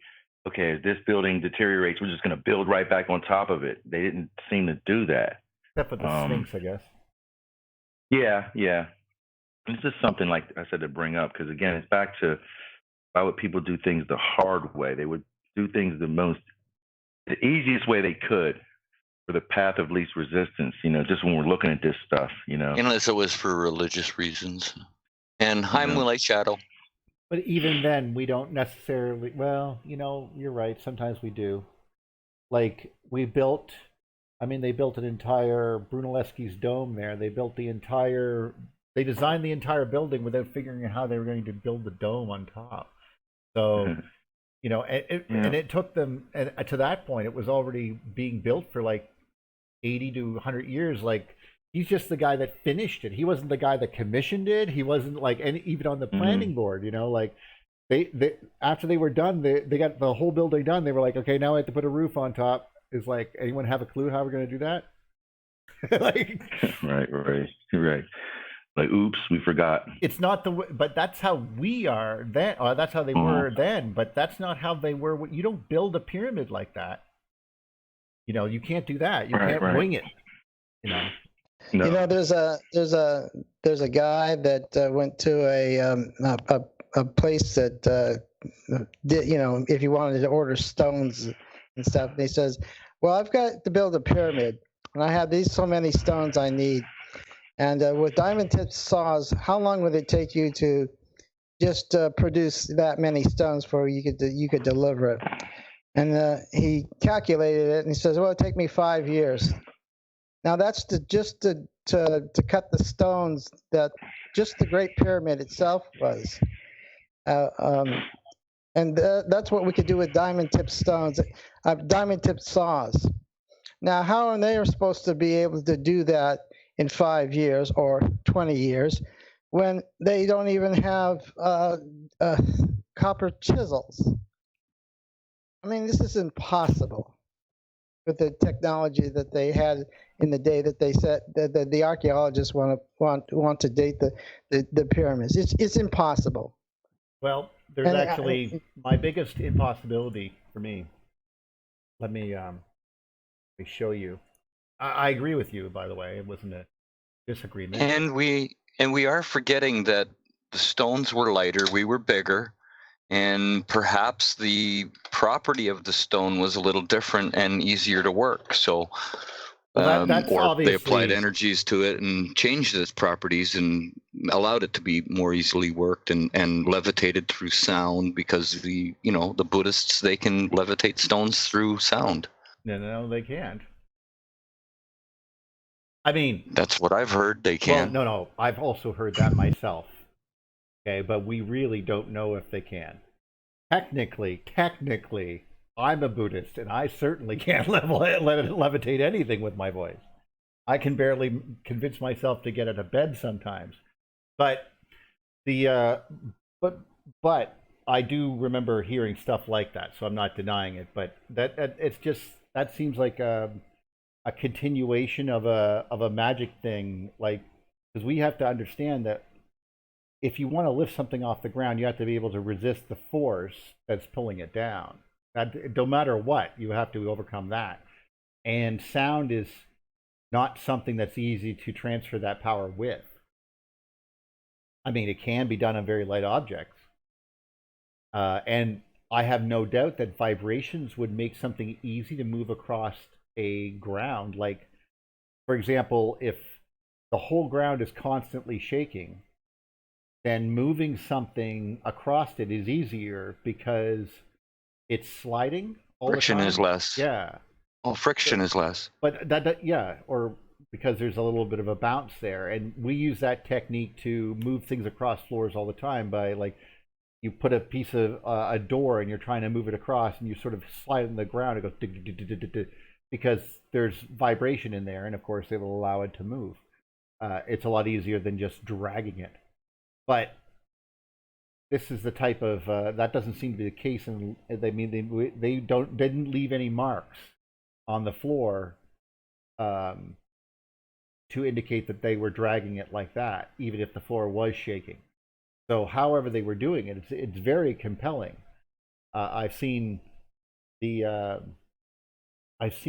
corners of the pyramids where the people whose idea that there is an internal ramp and they could move the rocks, and there were little trails that seemed to be where you would move either rollers or something like that, and then they would get to a certain point, then they would change the direction of the rock and then keep it going around the corner. Stuff like that. It's I can see it. It's just very interesting.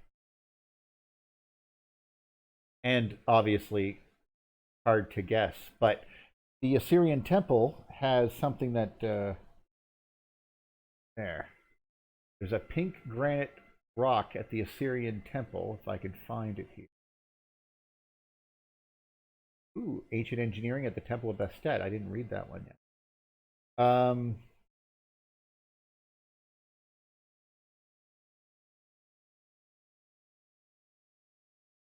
Trying to find it.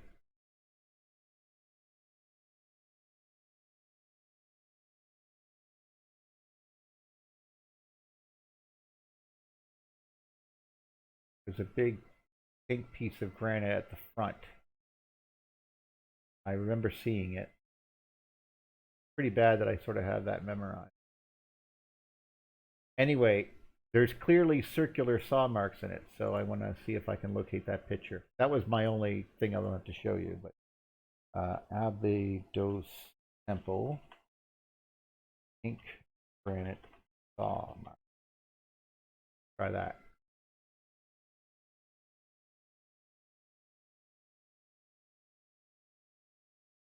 Well, Brian Forrester points out a lot of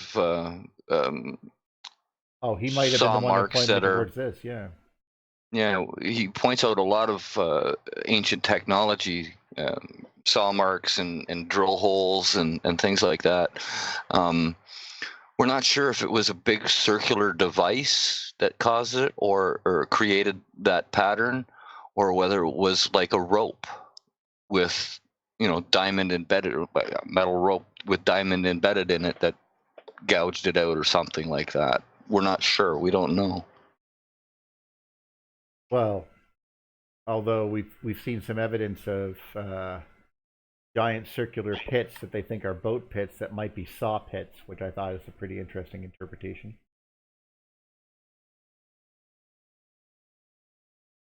Well, Coral Castle was apparently created by sawing out the large pieces of coral that were around the area. Apparently, he figured out a way to get a device to get down into the ground. What was it, 4 feet to cut out these massive blocks, or 8 or 6 feet or whatever.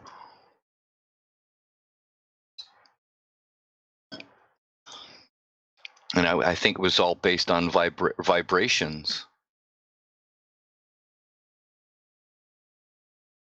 Really? Yes, sir. Well, I'm obviously having trouble. I know it's in a video called, I think it's Ancient High Technology Band of Peace or something.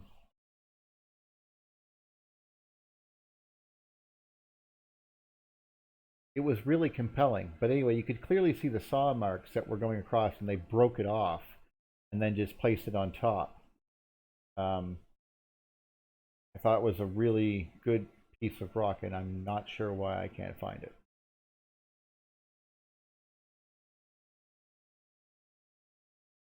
Like, there's a part of me that tells me I should know exactly where it is, and it's like right off this picture, like just to the, like this picture here, it's like right over here. Like, it's the gateway to this place. I even know where it is, and I can't find a picture that looks in that direction. Probably for good reason. Is it the picture with the flowers of life on them? No, that's a pillar on the inside. Yeah.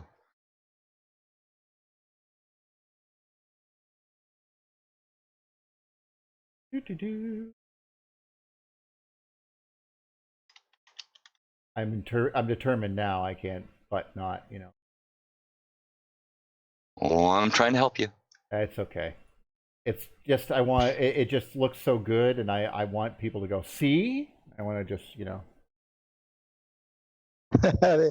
Isn't it always you can't find what you most like? Well, some of them are really compelling, like these rings and stuff. But I mean the interpretation on there's a granite pillar. Pink granite stone cut. See, they might not know that it was Abydos, right? Sometimes I find that I sometimes have to make my search dumber because the way that they label the picture is not the same.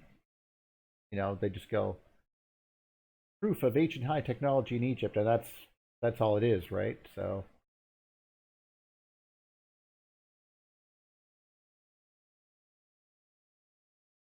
Well, anyway, one of the other things about the logistics of building a Great Pyramid like that is that I calculated how much time in 20 years, how much time you have to put a stone down. And it's like every 15 minutes you got to put a stone down to get to the, I thought it was 2.5 minutes. I honestly thought that. I heard that was 2.5 minutes per stone. But in 20 years? To get it all done in 20 years. Working 24 hours a day then. Yeah, you're right. You're right. Which would be, I guess that would be possible back then if it was built under the light of, big green thing in the sky. But it clearly they didn't seem to be celebrating that, since they're celebrating the equinoxes with this. The other thing is that you have to have a certain amount of workforce, and they all have to be skilled workers. They cannot Prior have to the flood, maybe, you know. Yeah, you can't have. You can't. Yeah. That's a good point, James. That's a real good point. And the other thing is that they don't have the economy for it. Since there's so few people, you have to have a certain amount of people in order to have that amount of skilled labor. Yes. And you have to have the economy pay. In other words, if they use their entire economy just to build those, they'll all starve to death. Yeah, and then you have pyramids afterwards. They're far inferior. Right. I mean, just completely. They're not of the same grade. It's like professional football and pee-wee football. Well, it's like an engineer put this together. This was built by a pile of kids who are relatively talented. You know what I mean? That's what it feels like. Like if you were to, some of them look like, here is a perfect pyramid built to precision with all the sight lines lined up, perfectly level, everything like that. And here is an imitation made by children. That's what it feels like sometimes. At best, and sometimes they're just piles and ruins afterwards. Well, yeah, because it only takes a few earthquakes to knock them down. Yeah. No, there's just no way that the Great Pyramids, the Sphinx and the pyramids are 12,500 years old. That's all there is to it. This would make the Assyrian also 12,000, which would make sense. It is megalithic. It's each stone is like 50 or 60 tons, much larger than the, and it's also the lowest thing around. Like it's lower in the ground. Like it was before the rings came down and rained down debris over things, or Mars dust covered everything, or whatever.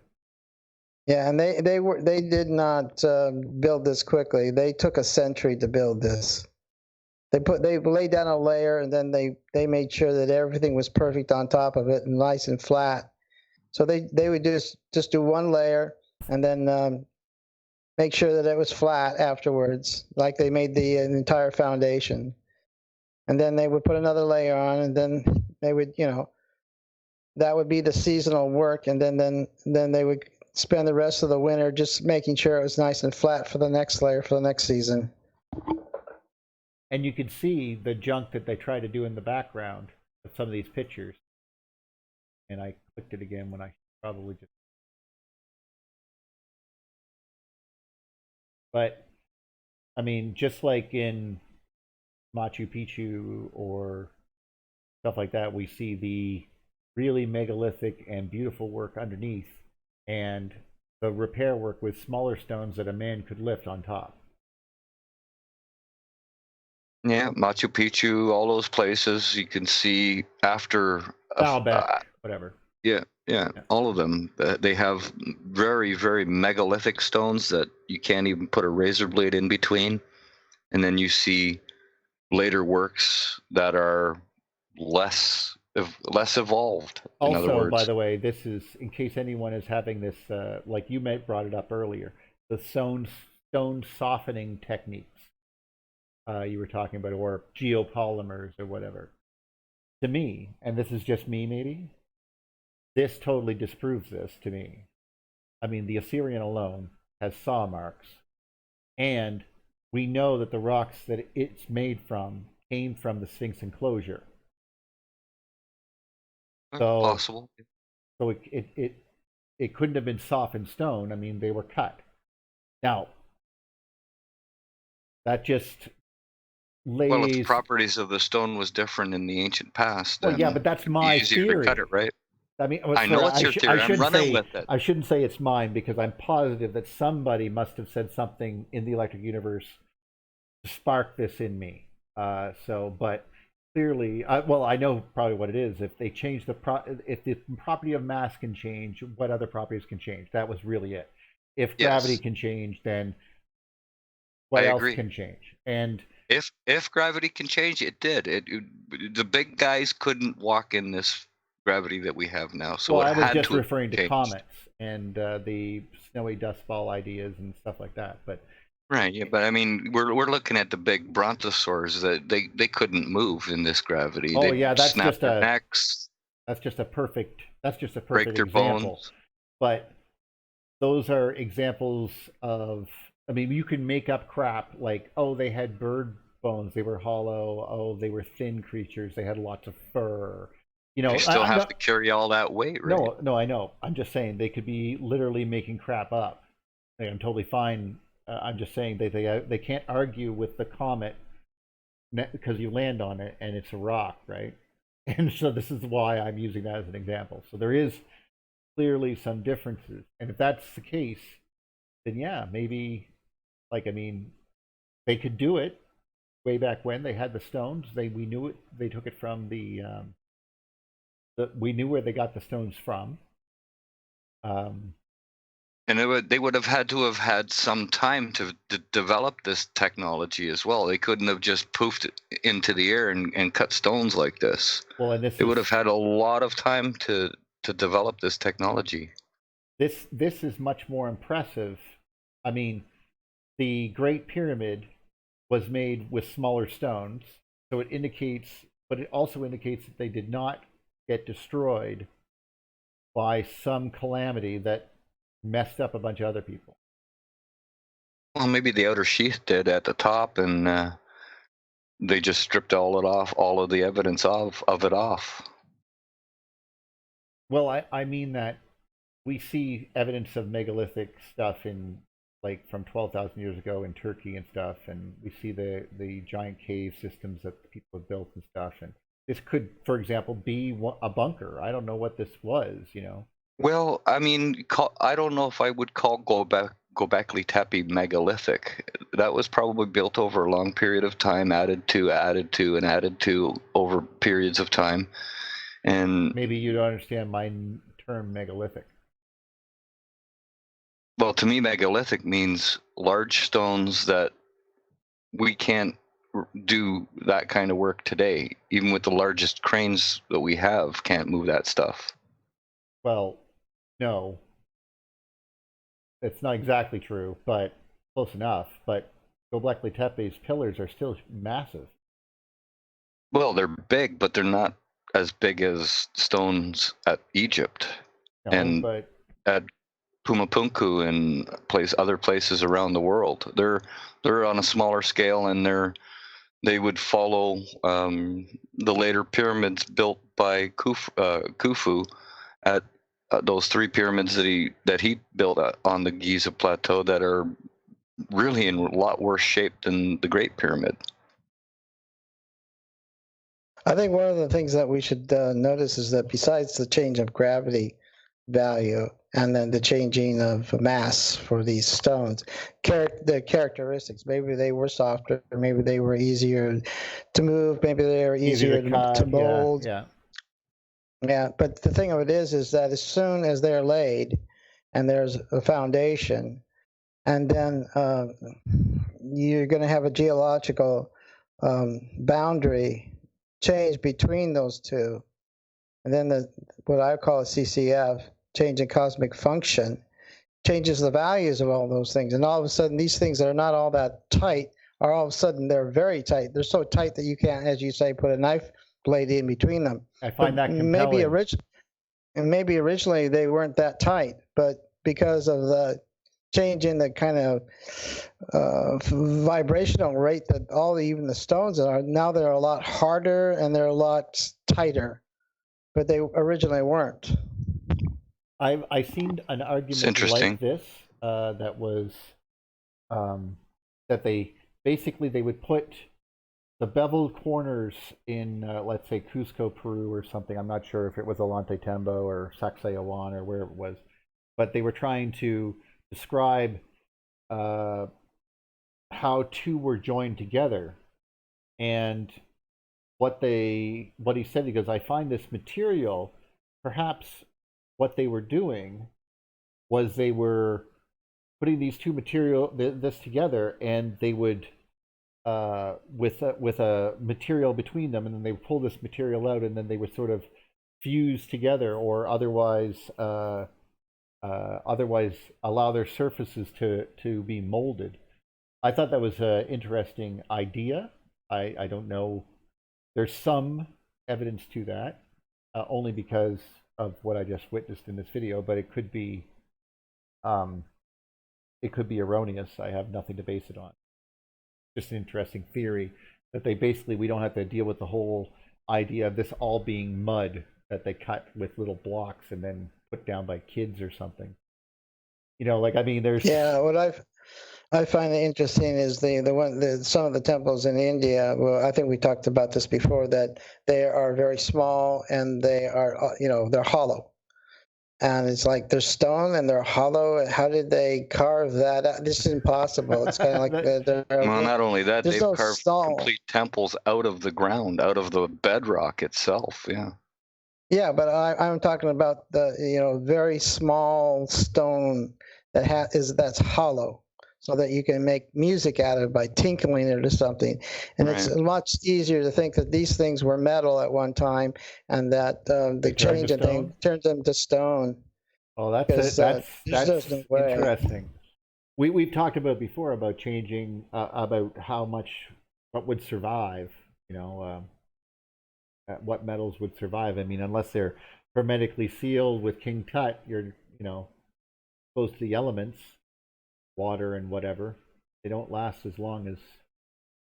I mean, wrought iron. You'd think covered in oil maybe for a bit, but. No, I mean they've got a lot of these really hard stone pots and stuff. Yes. And maybe they weren't stone before. Maybe they were made, or even metals, and then even the metals at the time would be different characteristics, and they would have been different kinds of. They wouldn't have been bronze or something. They would have been some other mixture of metals that doesn't exist now. But then, because of the change in frequency or whatever, they literally turned into stone when they were metal before, and a different kind of metal that even exists here today. That's very interesting. I mean, some of it I could envision. Others that I remember seeing some of those bowls of the 40,000 or so that were found under that pyramid or whatever. That some of them clearly almost look like metal, and others, well, that's clearly granite. You can see the specks of stuff in it. Yeah, even in the Bible, there's references of iron, and I mean, 4,000 years ago, and that's well before even the traditional I had no era idea. of the Middle East.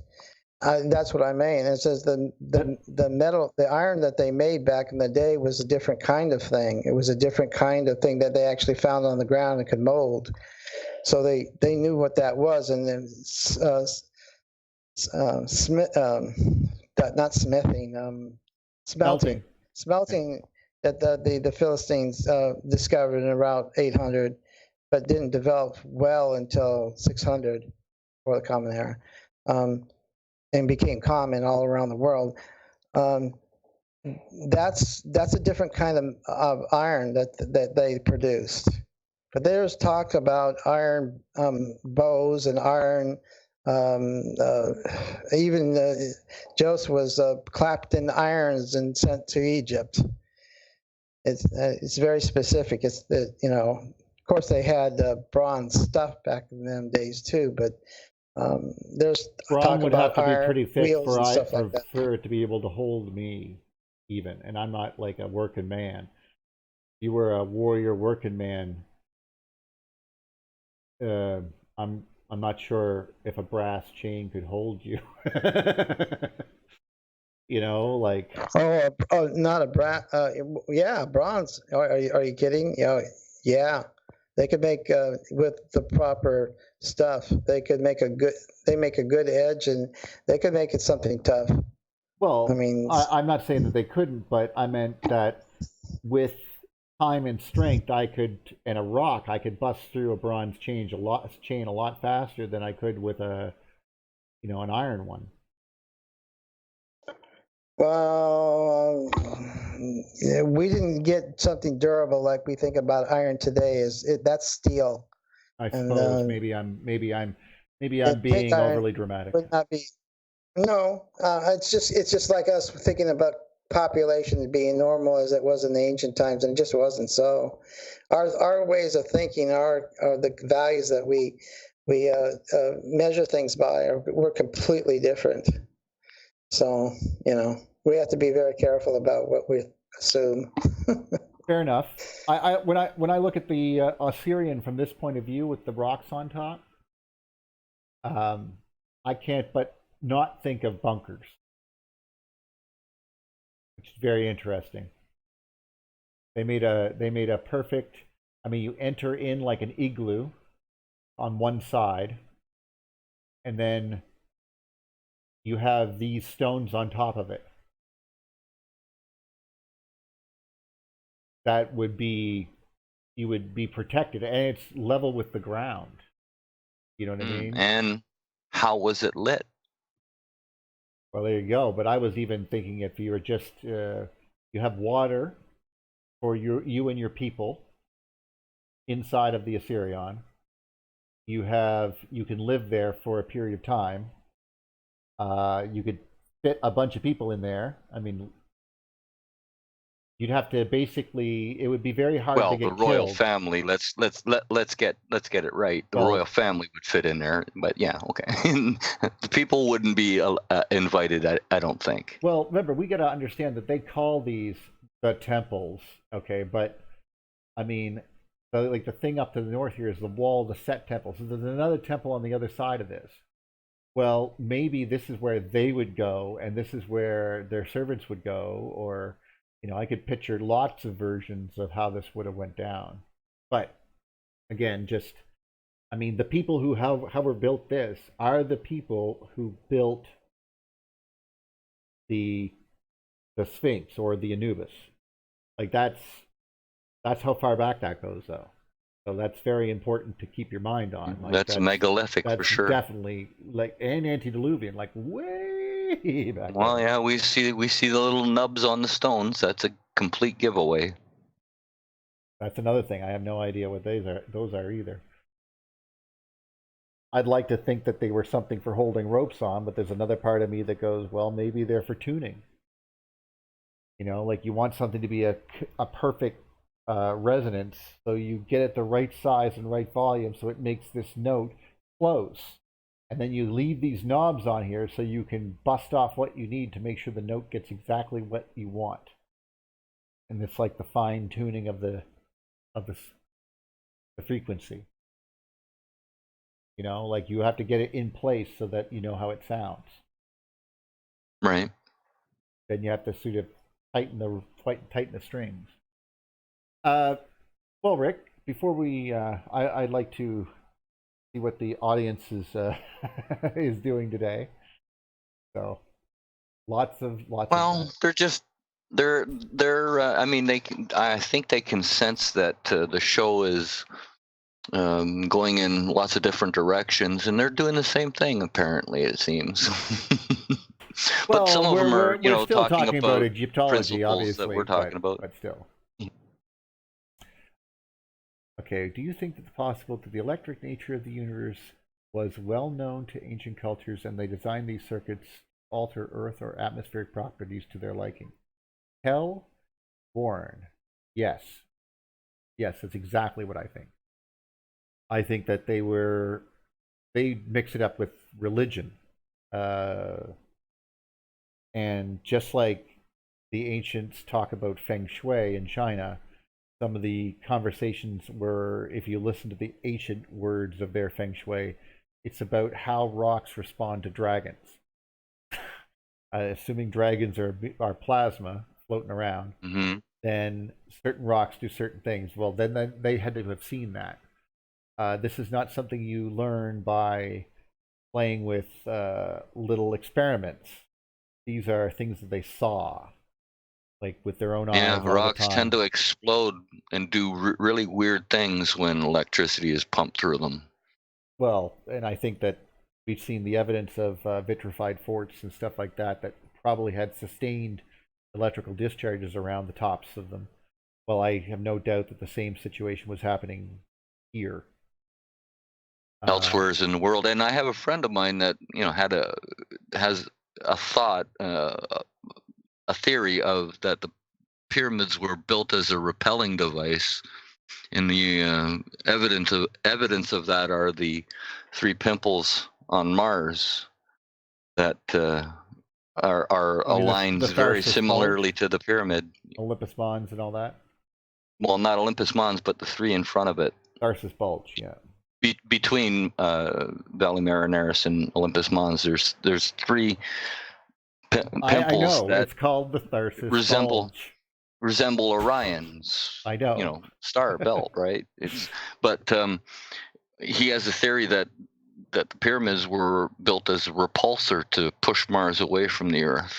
I'm not going to discount it, but I'm not 100% sure that that's correct. But it's not that, but maybe it's a thought. Maybe they saw the 3, in a close passing of Mars, saw the 3 of them glowing there, and decided to imitate them on Earth, and the tops of them. And it just so happens that Orion's belt is in the same shape. Yeah. But the idea of pushing the ionosphere off is something I've thought about before. They notice this effect. We notice that effect around mountains now, where there's just like a little bit of cloud around Mount Fuji.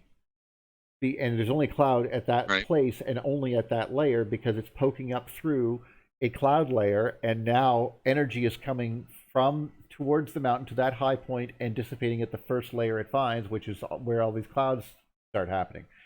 Well, and it shows up in the water and condenses it into clouds. Yeah.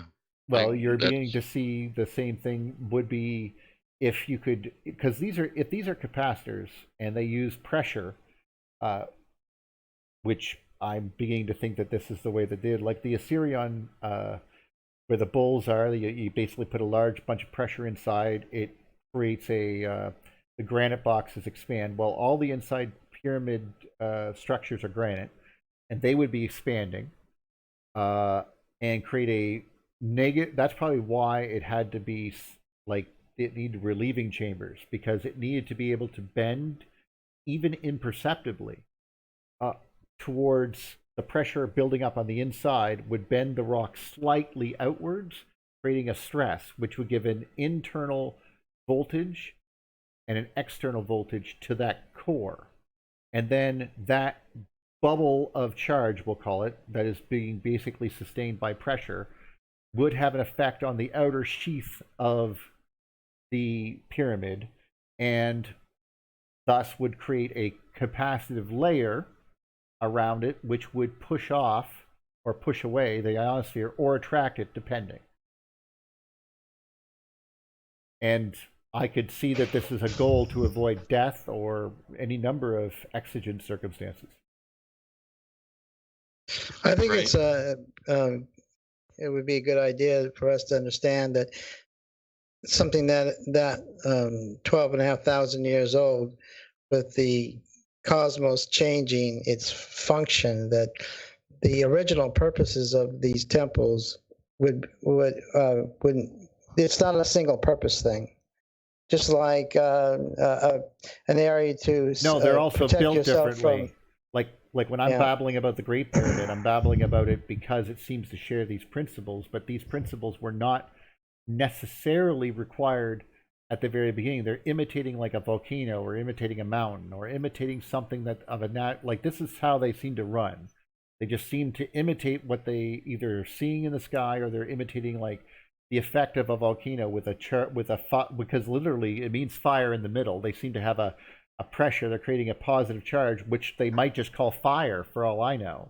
I mean, I really don't know what they thought about it. In my idea that it would be like it would be a royal knowledge. It would be one that you couldn't question, that you had to treat as divine.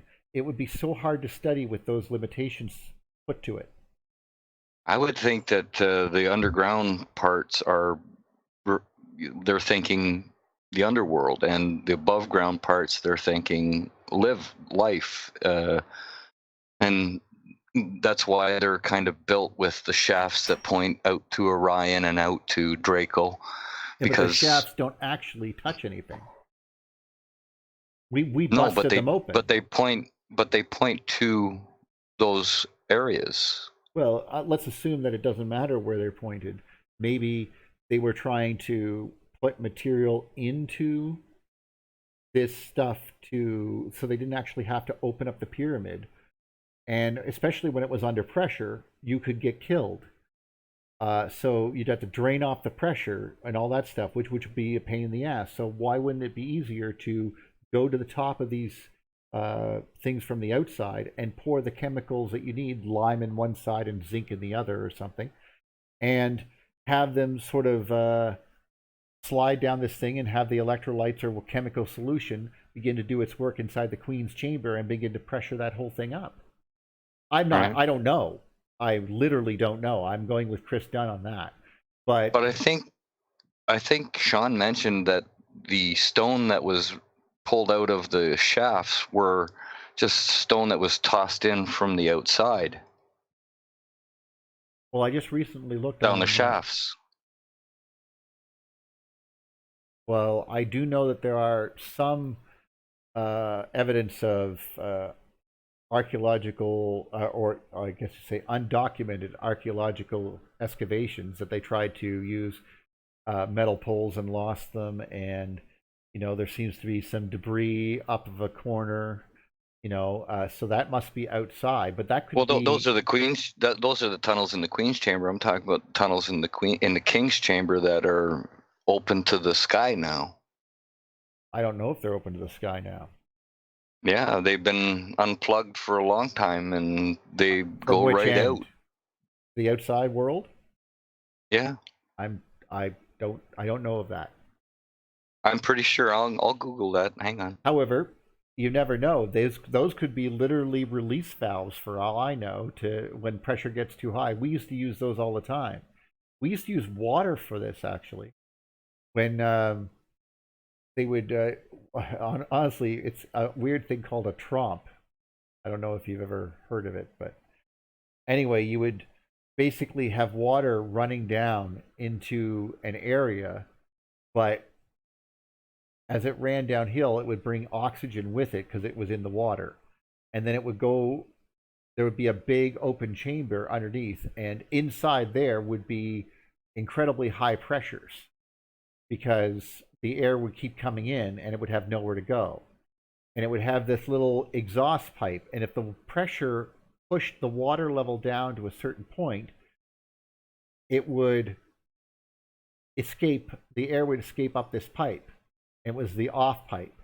The water would push down, and then it would go up this pipe, and of course some water would go with it, and it would shoot out of there like, well, the guy who worked on these, who was an old man, he said one of the funny things he used to do is guests would come into his lab, and he would put their hat on top of the exhaust pipe.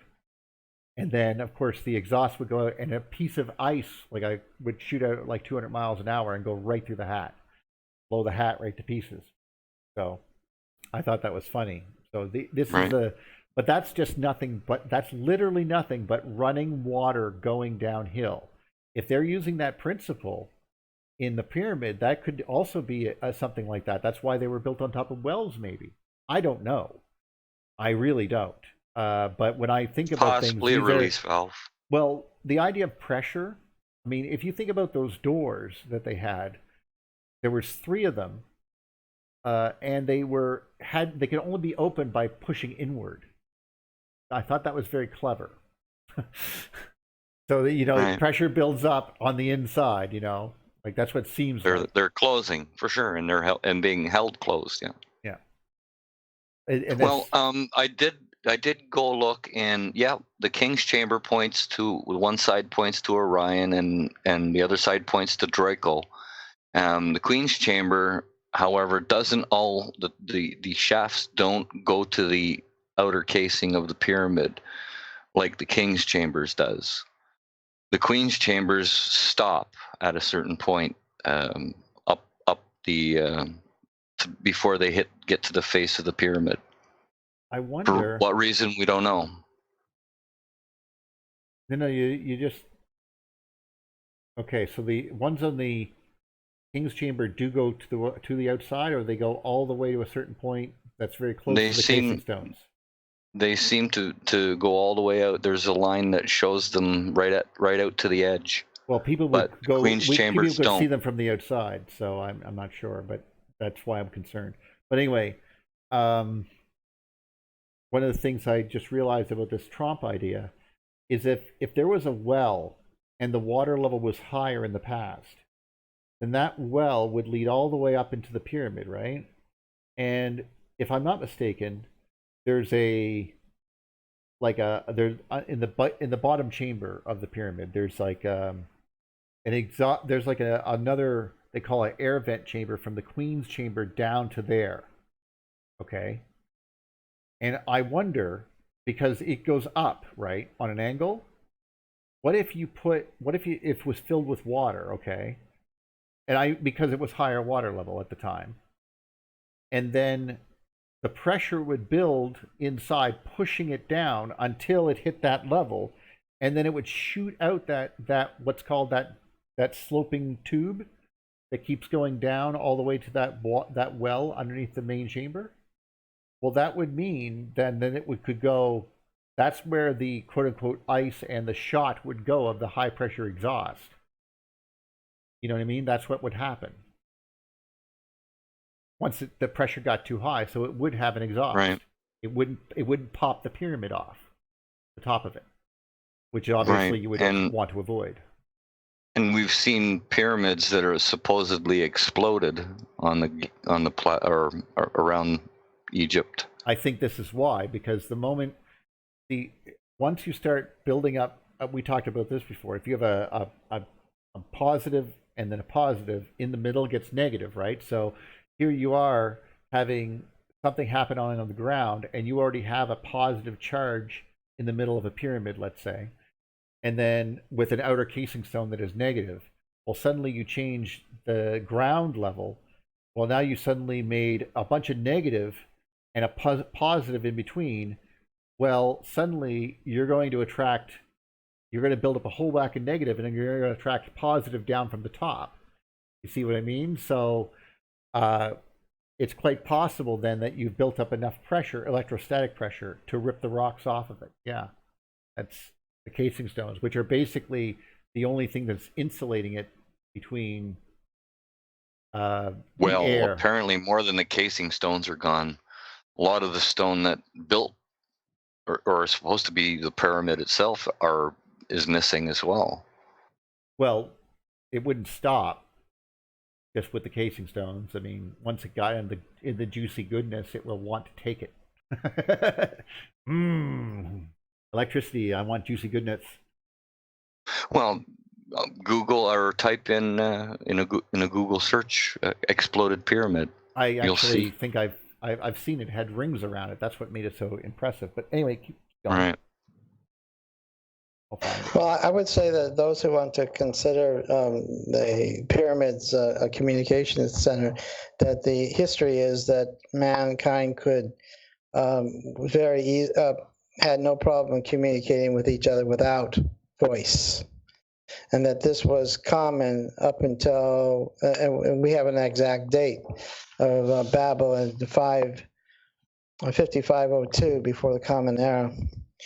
So before that, communicating with other people without words was not a problem, even today. The story of Babel you're referring to at 50, yeah. Yeah, before the Common Era, the 75 centuries ago.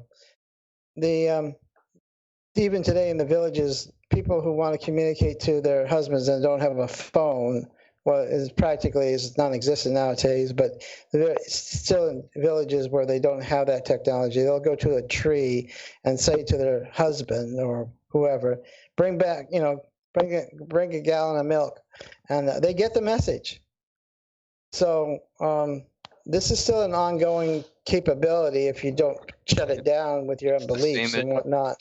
James, it's the same as your dog knowing when you're coming home. Yep. Any herd animal, parrot, any herd animal can have this social interconnection, and it doesn't have to be human. Crows do it. These kinds of things. These things kinds of happen, and it works. Yeah, if you have a close connection to an animal or another person, you can get these vibrations out of the ether. Yeah, and the other point that he was making is that if some body was coming by, maybe somebody who is technologically savvy would understand what the principles are, and he could go into a pyramid and utilize it as a repelling force. He could do that. It wouldn't have been the original purpose of the pyramid. They definitely would have used it for storing seeds and whatnot in case something really bad happened, and then they would have some resources to get their civilization back on their feet. But it wouldn't be there to save your life. It would be there to make sure that there was farming equipment and whatnot, maybe even some stock animals to reinvigorate your economy, your life's capability of continuing to live. So just, I'm just saying that these kinds of temples and whatnot, we don't know what their original purposes were, and the temples that are in India, they have different purposes. They build them, they get destroyed, they rebuild. They don't rebuild the same temples. They make different configurations. They make different kinds of things. They have certain principles, but they're not created for the same reasons, and the reasons for them to exist change as well. So it's your intention about what you want to do. Like I say, the past is not the same. We cannot think of everything as one simple explanation for the entire civilizations of the buildings and whatnot. They had different purposes, and they functioned differently. So we can't think of just simplistically here. Thank you. Yeah, I agree. There's a lot of sense to that. Unfortunately, I cannot find an aerial view of this pyramid, although I did find a few things on it. I can't pronounce it even. So.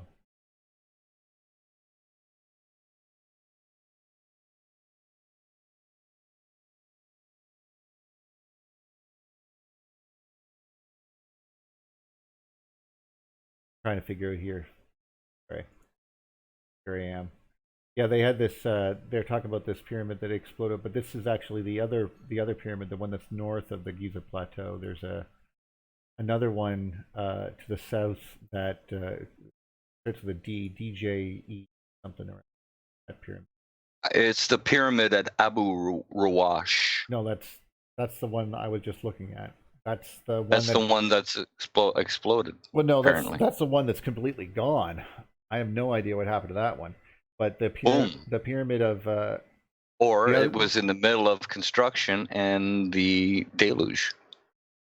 Well, no, I honestly don't know. I mean, people could have just taken all the stone from it. But what I meant was the other pyramid, however, is still there. That's all. But it is destroyed, and it has a case of stone around it. There's another like Abu Rawash, and it's a military base, and they're throwing garbage into it. And it's very similar to Abu Rawash, the way it's built. And again, I mean, it's either that the stones were stripped away and used elsewhere for building projects later, or they were in the middle of building it and something happened. They're in the middle of building these two other large pyramids and something happened 12,900 years ago. Or, again, the evidence for that is in Baalbek with these two unfinished stones that are just massive, that it would take 3 cranes just to lift it, never mind move it. Just to lift it would take three of our biggest cranes to lift that one stone.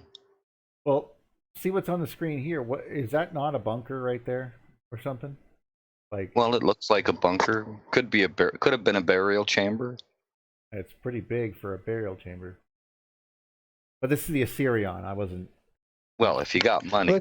If you got money. Looks like a storage area to me. It looks like a really good storage area, and not to mention a good party area if it was empty.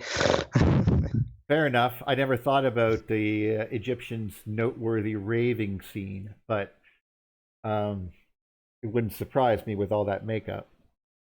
And there's no soot again on the ceiling. How'd they light that? They didn't light the ceiling, dummy. No, how'd they build it? I'm saying how'd they decorate it without light, without lamp light that creates soot.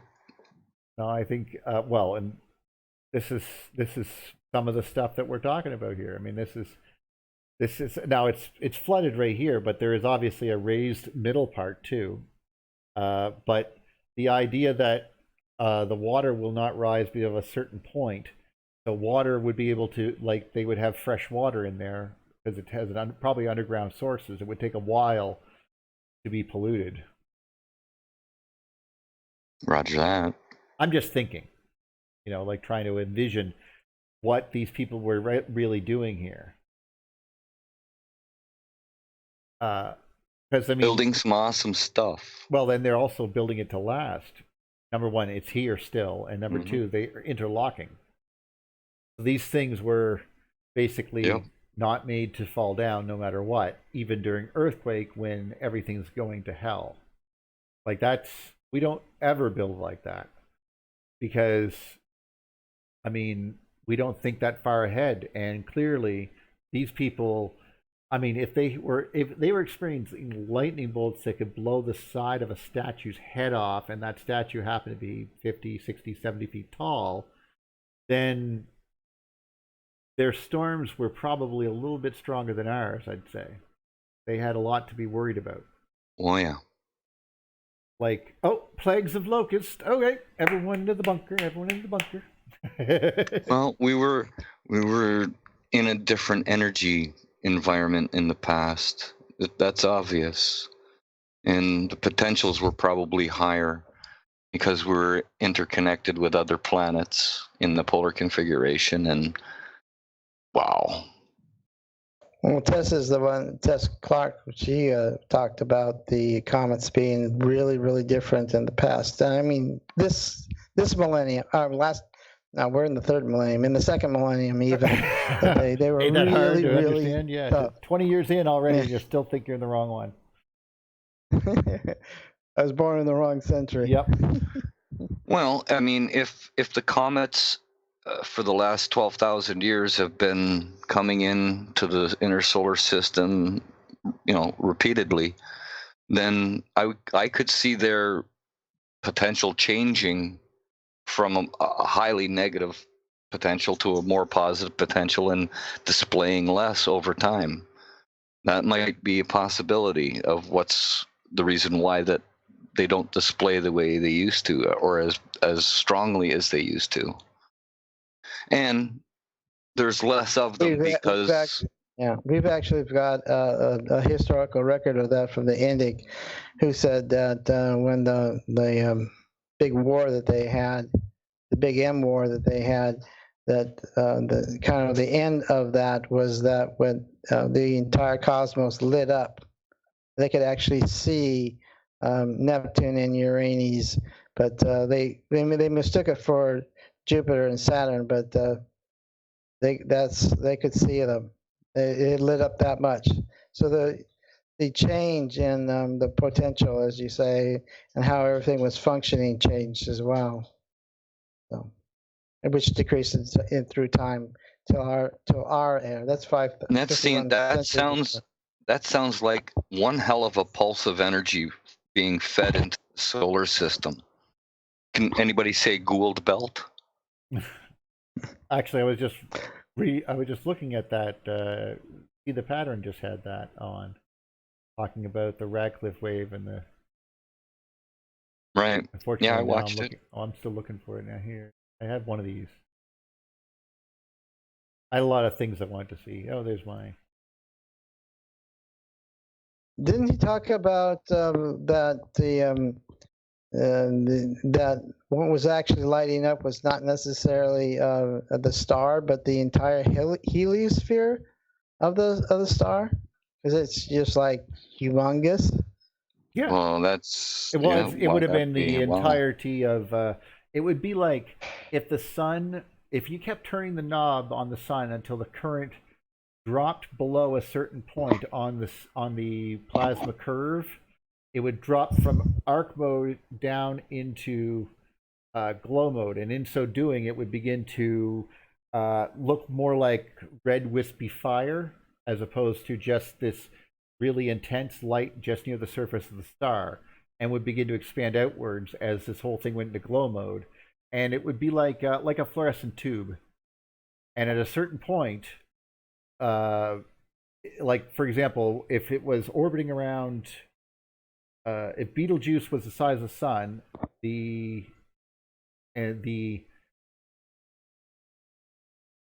would go all the way to Jupiter, if I'm not mistaken. So almost to Yes, Jupiter. 100%. It would. That's It would. 5 yeah. 5 That's AU. 5 AU. We are at 1, so we would be, or any planets that are orbiting in there would be just surrounded by a purple sky 100% of the time, and it would be raining because And there's what so would much the energy hydrogen. levels be like in there? You're asking me to define to you a formula which has not been invented yet, so I have no idea. Well, that's something to work toward. No, but if I knew the answer to it, I totally would. I have some feelings I would what it's think- related to. I would think the energy levels would be increased inside that.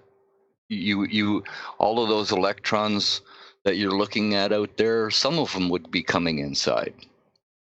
Well, there would be more charge outside of the planet and would bring things into more of an equilibrium, as opposed to right now where we have no charge practically outside and a lot of charge inside. So that could mean why the Earth feels so heavy and why we're so attracted to it. I find it dead sexy myself. But if it was like fire in the skies on all sides and there was charge out there, it's quite possible that that because of that balance, we wouldn't have less weight. And that, of course, is some of the arguments on how the Earth would have looked when the dinosaurs walked it. It would be constantly raining, purple dawn, animals and plants that could deal with lots and lots of water, which would explain feathers, because feathers protect you from water. And scaly skin, reptiles. Yeah, quite possible. In fact, likely amphibians and stuff like that. Yeah. So this is aquatic ape, Earth. This is just us. thinking, of course. I don't know what we don't know the principles that would change. But let's say if we're talking around Betelgeuse, well, this might be something akin to what these people were calling the Golden Age, and if it was, they obviously could lift lots of stuff and cut lots of stones.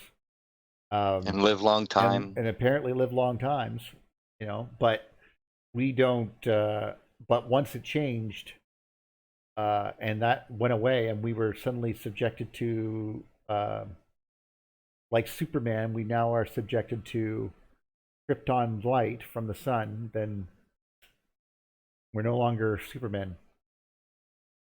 We are no longer under whatever influence we are inside of is our dominant thing. Like the moon is dominated by us. But if the moon was outside of us and its own planet, things on the moon would be different. That's just all I'm saying. Like, I don't know the exact relationship, and so magnetic fields would generate more information or more, the size of the magnetosphere would get larger. Like, for example, the plasmasphere of Venus is almost entirely capacitive. There's really no magnetic field there. So the coma is right near the planet's surface and then out from it, away from the sun. But we have a great big, huge magnetic ball around us. Yeah, Brandy says, I think there were a lot more feathered serpents than we've been led to believe. Well, there are a lot of dinosaur fossils being found that have feathers on them. So, yeah, you could be correct. Brandy's a good girl. What a good wife she would be. I think you just quoted a song there. I did. I recently got Guardians of the Galaxy 2 soundtrack, so Oh yeah, I remember that in there. Yeah, that's a good song. I love it. oh, Yeah, Neil, I have a question then. sure. So if we were to crank the voltage of the sun up, Mm-hmm. It would would get that then whiter and bluer.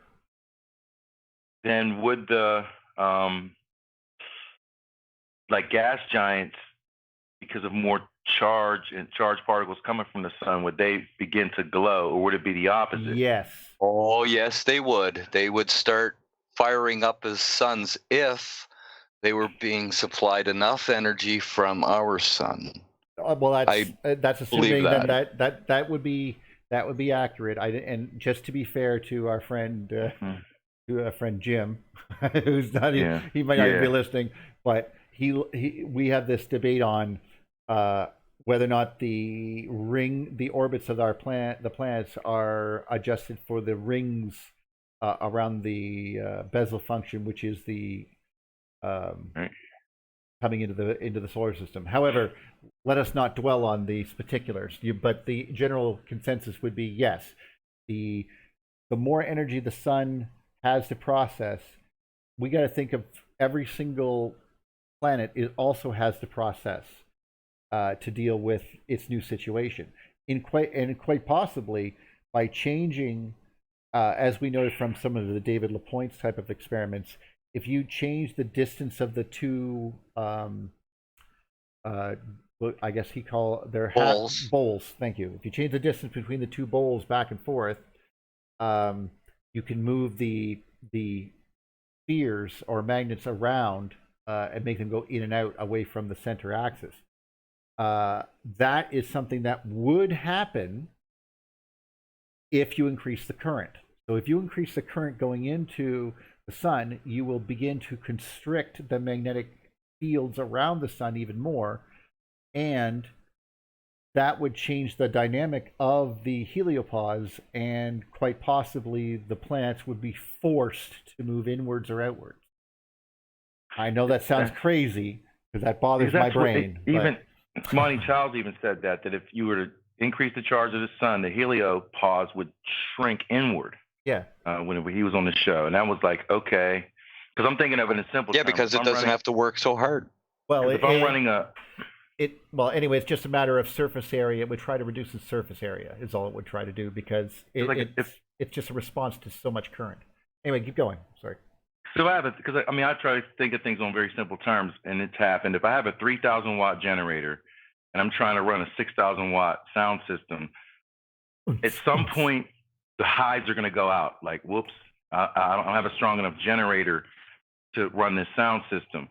So what you do is you just get a bigger generator. Then you can actually, put more, plug more amps in, more speakers and things of that nature. So I'm thinking, or you get two. Right, you know what I mean? So, because this happened, like you have I know 6,000 watt system, you got 3,000 watt generator. This doesn't work right. You're going to have problems. You have to turn the volume down. The most I ever ran, just so you know, is 21,000 watts. That's the most I've ever heard. It blew up all the balloons when we turned it on. And we were not allowed to, there was no plugging or unplugging once it was on. Because the last thing you could ever do is just sit there and go, and plug a friggin' a jack into and hear that noise going through those speakers. Mm-hmm. Because, it's not made to produce such angular type sounds, if you know what I mean. It's just not natural. You're basically asking it to go from 0 to 1,000 in one shot, and Right. Mm-hmm. Anyway, there's not many materials that can handle that. The point is that yes, I've been in that situation before about the wattage, and you do not have enough power under the curve to keep the base running, and of course, because it'll start basically not creating a perfect sine wave. It will start dipping, but it's trying to force that power through that, and it's sucking up a ton, as you said. The tweeters don't require nearly as much, but to get them to have the amplitude to go and create the higher ends that you want to be able to hear, you're right, they will lose it and they will start getting drowned out because that giant magnet from the base wants so much friggin' power. Yeah. So I was trying to kind of put those simple principles and think of it in terms of the solar system, which maybe I shouldn't be doing, but I'm kind of thinking of it that way. But nonetheless, it's like, okay, it is not unlike playing with knobs on a like, in my mind, that's how I'm doing it. Like I have a DJ booth in front of me, and I want to let's say pull in all the information. When they do that thing where they basically make it that they compress the sound so you're hearing it just like it's from an AM radio. And then as the beats start coming, then they just expand it outwards, and then it goes, and then suddenly it gets full and rich. It goes, boom, boom, boom, and you're like, oh, that's so cool. That's a neat effect. But those are the types of things, because you're basically getting the same information, but you're reducing the amplitude of the power via the signal, and you're also trying to compress it to a higher end as opposed to pull it down to the full range. And you can see yourself playing with those type of knobs and seeing what it would do to the solar system. And you're absolutely right. It would be more It would be more like a fluorescent tube than sound in this case, or like the plasma ball that I have on the screen. You play with the plasma ball, but if I could turn up the voltage, which I actually can do, but I'll probably break it if I do this. Right. Chris Barak could tell you all about it. But when you begin, like if I turn down the voltage on this, eventually these are technically arc mode filaments in low pressure gas. But if I turn it down, eventually they would turn into wide streams of fire, kind of flickering off of it like a bluish pink flame, probably. And it gets. But if I turned it up, they would get more jagged, and more confined. Okay. Because that's the principle of electricity. As it wants to filament, it will never stay even. And that's unfortunately, well, I wouldn't say unfortunately. We could use a lot of principles like that, obviously, but I mean, we've made fluorescent tubes and everything else. So. Because I'm just trying to picture this. Okay, let's look at our solar system now. And let's say there's hypothetically a flyer. I think that's what Art called them, flyers. There's a gas giant that's outside of our heliopause, and it's in glow mode, we'll just say. That comes into our solar system as an invading body. Now you have these charged bodies, and now you introduce another charged body. I kind of looked at it, if you have a generator, and I have too many things plugged into it, and I'm going to plug something else into it, well, the generator something's going to shut off. So, I've heard that before. Like if we had an invading body then come into our solar system, that would kind of change the dynamics of the charge of the sun. And then there'd be, the gas giants, we'll call them, or brown dwarfs, whatever you want to call them, would, the gas giants and the bodies we have are going to try to seek electrical equilibrium, if you will. Yes. And so I'm trying to make it complicated, but I'm thinking because I've heard, those guys say that before. I'll make it easy for you if you want to think of it as, they're not all in series. Okay. Like when you're plugging series in parallel. Right, sure. Exactly. So you're running all your speakers, you're running them all from the same amplifier, but they're all going in and coming out from the amplifier. They're not lined up in a row. If you were, it would be attenuated. Each one would be attenuated. You know what I mean? Like if you put them all in a row, the power would have to pass through all of them at the same time, equally, like all the speakers.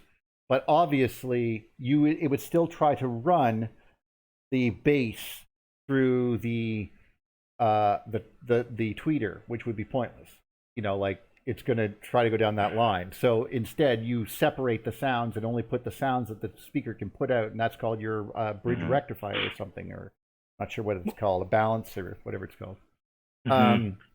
But in that case, the planets, then, this is why we are debating, me and Jim, because this changes the question. If the sun is getting all the power coming down the middle of it through its magnetic field, mostly, and then it has to process a ton of electrons and then go out along the solar wind, where each of the other planets pick up their own power from the solar wind.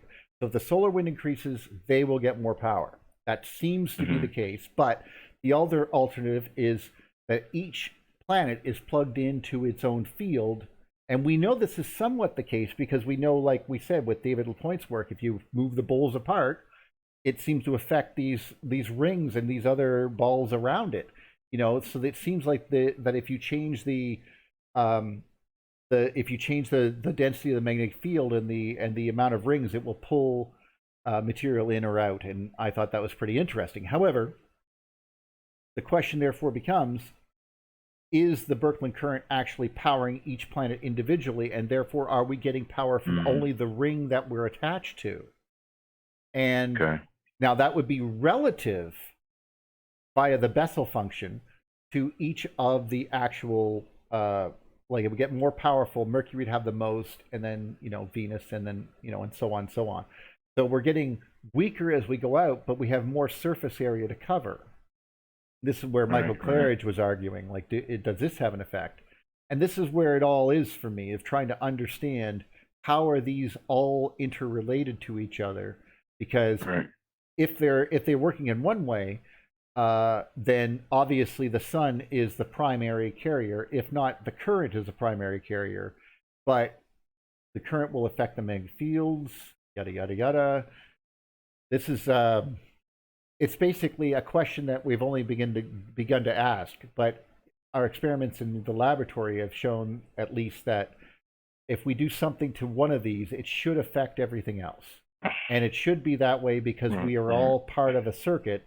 No matter what, the solar system itself, if you look from the electrical point of view and you step away from the actual solar system, it only sees a big ball around it. And that ball, it transfers across that all the power that the solar system uses. Okay? And then considers that just like a corpuscle in its main current, which is continuing down the pipe. So we're not really a thought on this. We're just a load that's sitting there stuck to it. And we're getting enough power for all of life to exist, and all the oceans to move, and all the wind to move, and all of everything, and all the volcanoes to be heated from this power. That's how electrical engineering works. And this is the issue that we have, is because following electrical engineering rules, there's no such thing as, okay, the universe the Earth was really hot, and it's still really hot from when it was molten a long time ago. That never really made sense to me. Right. Like I'm okay with it because I have nothing to argue with you on right now. But given enough time, everything sort of chills out. And even though another simplistic example is, I was heavily into model railroading as a kid. So you have your out-of-the-box train set, and now you want to hook up lights on your platform. You can wire them either in series or parallel.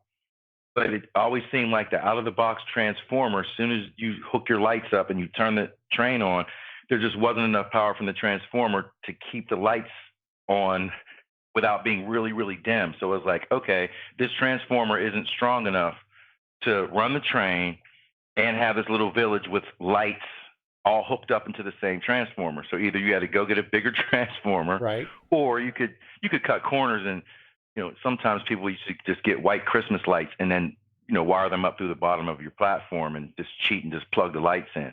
But that was always a thing to me as a kid, to where it's like, okay, this isn't going to work this way, so I have to go buy another transformer. Now I need a transformer for the lights on the train, transformer for the lights on the train set, and I need a transformer for the train. itself, and I'm going to hook up another train, so I need another transformer the for lights that too. were fine until the train started moving. Yeah, and then they got real dim, like, whoa, Right. like, well, and that's not enough. But that's because, and this is very interesting, that's hooked up in parallel. Mm-hmm. So since they're hooked up in parallel, that means that the same that they're side by side to the motor. So if you picture a battery running both of those, one is the motor for the train, and the other one is all the lights. Okay, and they're lined up side by side, and they figured 12 volts should be able to do it, and everything like that. But the trouble is that those lights need so much current to run, and when you lower the resistance, or basically increase the power by lowering the resistance of your train set, so you basically turn on the motor and start turning and all the wheels and pulling the train along, then the more power you need to do that, the less resistance is in that particular thing. So it's drawing all the power across it and away from those things over there. And that's, it's just a matter of the voltage divider being messed up.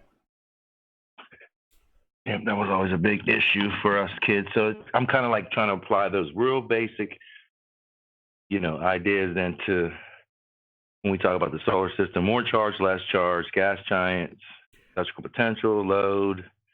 Well, there's no reason to think they're gonna. Yeah. Well, this is the thing. I mean, right now there's just not enough energy for us. I mean, we know that there is radio energy coming from the planets, especially the gas giants, and we know that even Saturn's giving off more energy than it's taking in. So even that's happening.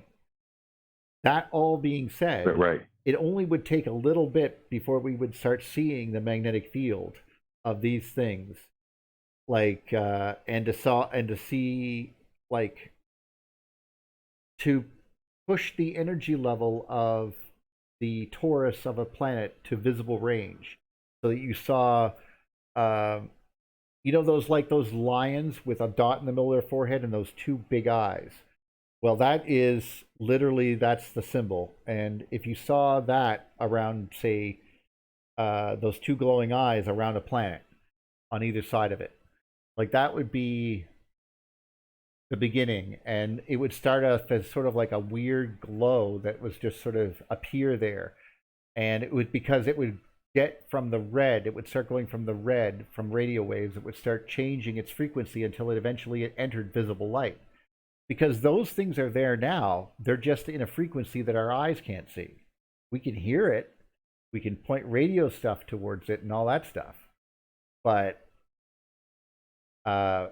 it doesn't mean it's there. It's just not bright enough to see. It's not really its brightness. It's that the more energy you put in, the more frequency it increases. And we noticed this with when we started exploring space. Michael Clary even talks about it. Basically, you have a blob of plasma from the sun hits the Earth, and I'm using basic terms here, but it needs to process all that power, and it's in a big, slow-moving, high current type of power. So what's it use? It uses Ohm's law, more or less, to convert that into high amounts of voltage, and doesn't require as much power. So that's what it's doing, and it's doing this in frequency steps. It says that we're feeling the outside of the steps when we're going around the rings, but I think that's what we're really seeing is we're seeing them spiral, and we're only catching the one side as they go by. So you end up having, if you put more and more power into it, eventually it will glow. And we know this because of the aurora. That's what happens with the aurora on the Earth. So we see it close to the Earth, but imagine if we saw it leaving the Earth and traveling up into space, because it does. And if we could start seeing that, that's what they were seeing. And it would look like a giant green glowing tree reaching up to space, or something like that, or at least a Jack and the Beanstalk type of idea. And if we could see, if our planet was doing it, then other planets should be doing it as well. And so we would see like I said, Jupiter would probably be the first one because it's just so big. And the moment you saw it, you'd go, holy crap. Because, I mean, you see this little tiny dot in the middle that's probably glowing red. And then because of the aurora on it. And then that's Jupiter itself. And then there would be two giant friggin' eyes on either side of it. And so everyone would see eyes and they would put a dot in the middle of their forehead for some reason. I don't know what culture does that, but I'm sure that they do. Hindu culture. It's a joke, obviously, you know. Yeah. But still, that, I mean, there's no reason. I mean, that's exactly why they do it. I mean, it's so painfully obvious in some cases. Right. And we've just forgotten why. And we still imitate it, though, and we just do it. Yeah, we still do it. And there's nothing wrong with it. I'm actually happy that we do, because if nothing else, those people that were keeping that alive kept it alive for us to look to realize. It didn't get lost. So many things have gotten lost, and just when we thought it's going to get lost, we're going to completely lose everything, and all of this is going to be gone, and we're going to have no knowledge. Thank God for Velikovsky, and then thank God because the internet happened just at the time that allowed us to sort of come together, where there was no restriction to our academic goals, if you know what I mean. And we held on to, they held on to the information long enough for us to go, ooh, thank God, you know, because I mean, they don't know why it's so important to keep repeating it, but to them it is, and it was drilled in their heads by the panic of the people before it. No, you don't understand how important this is. Why is it important, Bishop? I have no idea, but you friggin' study it. Important. You friggin' study it. It's just important. Do it. It's until these guys like Neil and all these guys in Electric View and the Thunderbolts Project, it's until they come along, then you can stop worrying about it. Because they're going to tell you to shut up. We figured it out. We're done now. We stop yelling about this. With great resistance and very emotional and violent responses from people. So all the good things, yes. Right. He can't be. No, you're not my father. Darth Vader. Yes, I am. Oh no. It's not true. Oh, I can believe it. I can believe it. Yes, it's true. Yes, it's true. I've accepted it. Okay, you're my father. You know, I'm being silly about it, but you kind of know where I'm going with that. You know. Oh, of course I do. I mean, especially that is getting, as you said, getting repeated and repeated and repeated. I think that, I mean, that's one of our electric shorts had that on there. We were talking about the Egyptology and the nature of some of these beginnings and how it affected our minds and well, this is what we're talking about now. Like, shouldn't they have an entire culture of you know, like instinctive, you know, learned people? Well, it's hard if the stuff you're working with is considered holy.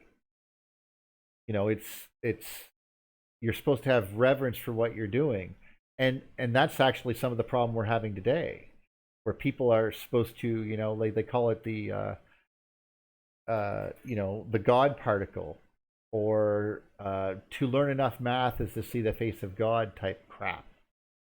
You know, like that's they're basically giving a holy writ to their own institutional work that's supposed to be science. You know what I mean? I don't know if that's coming across correctly, but yeah, I got it. I get it. Yeah, you get it. Good. I'm glad you're all coming along with me on that one.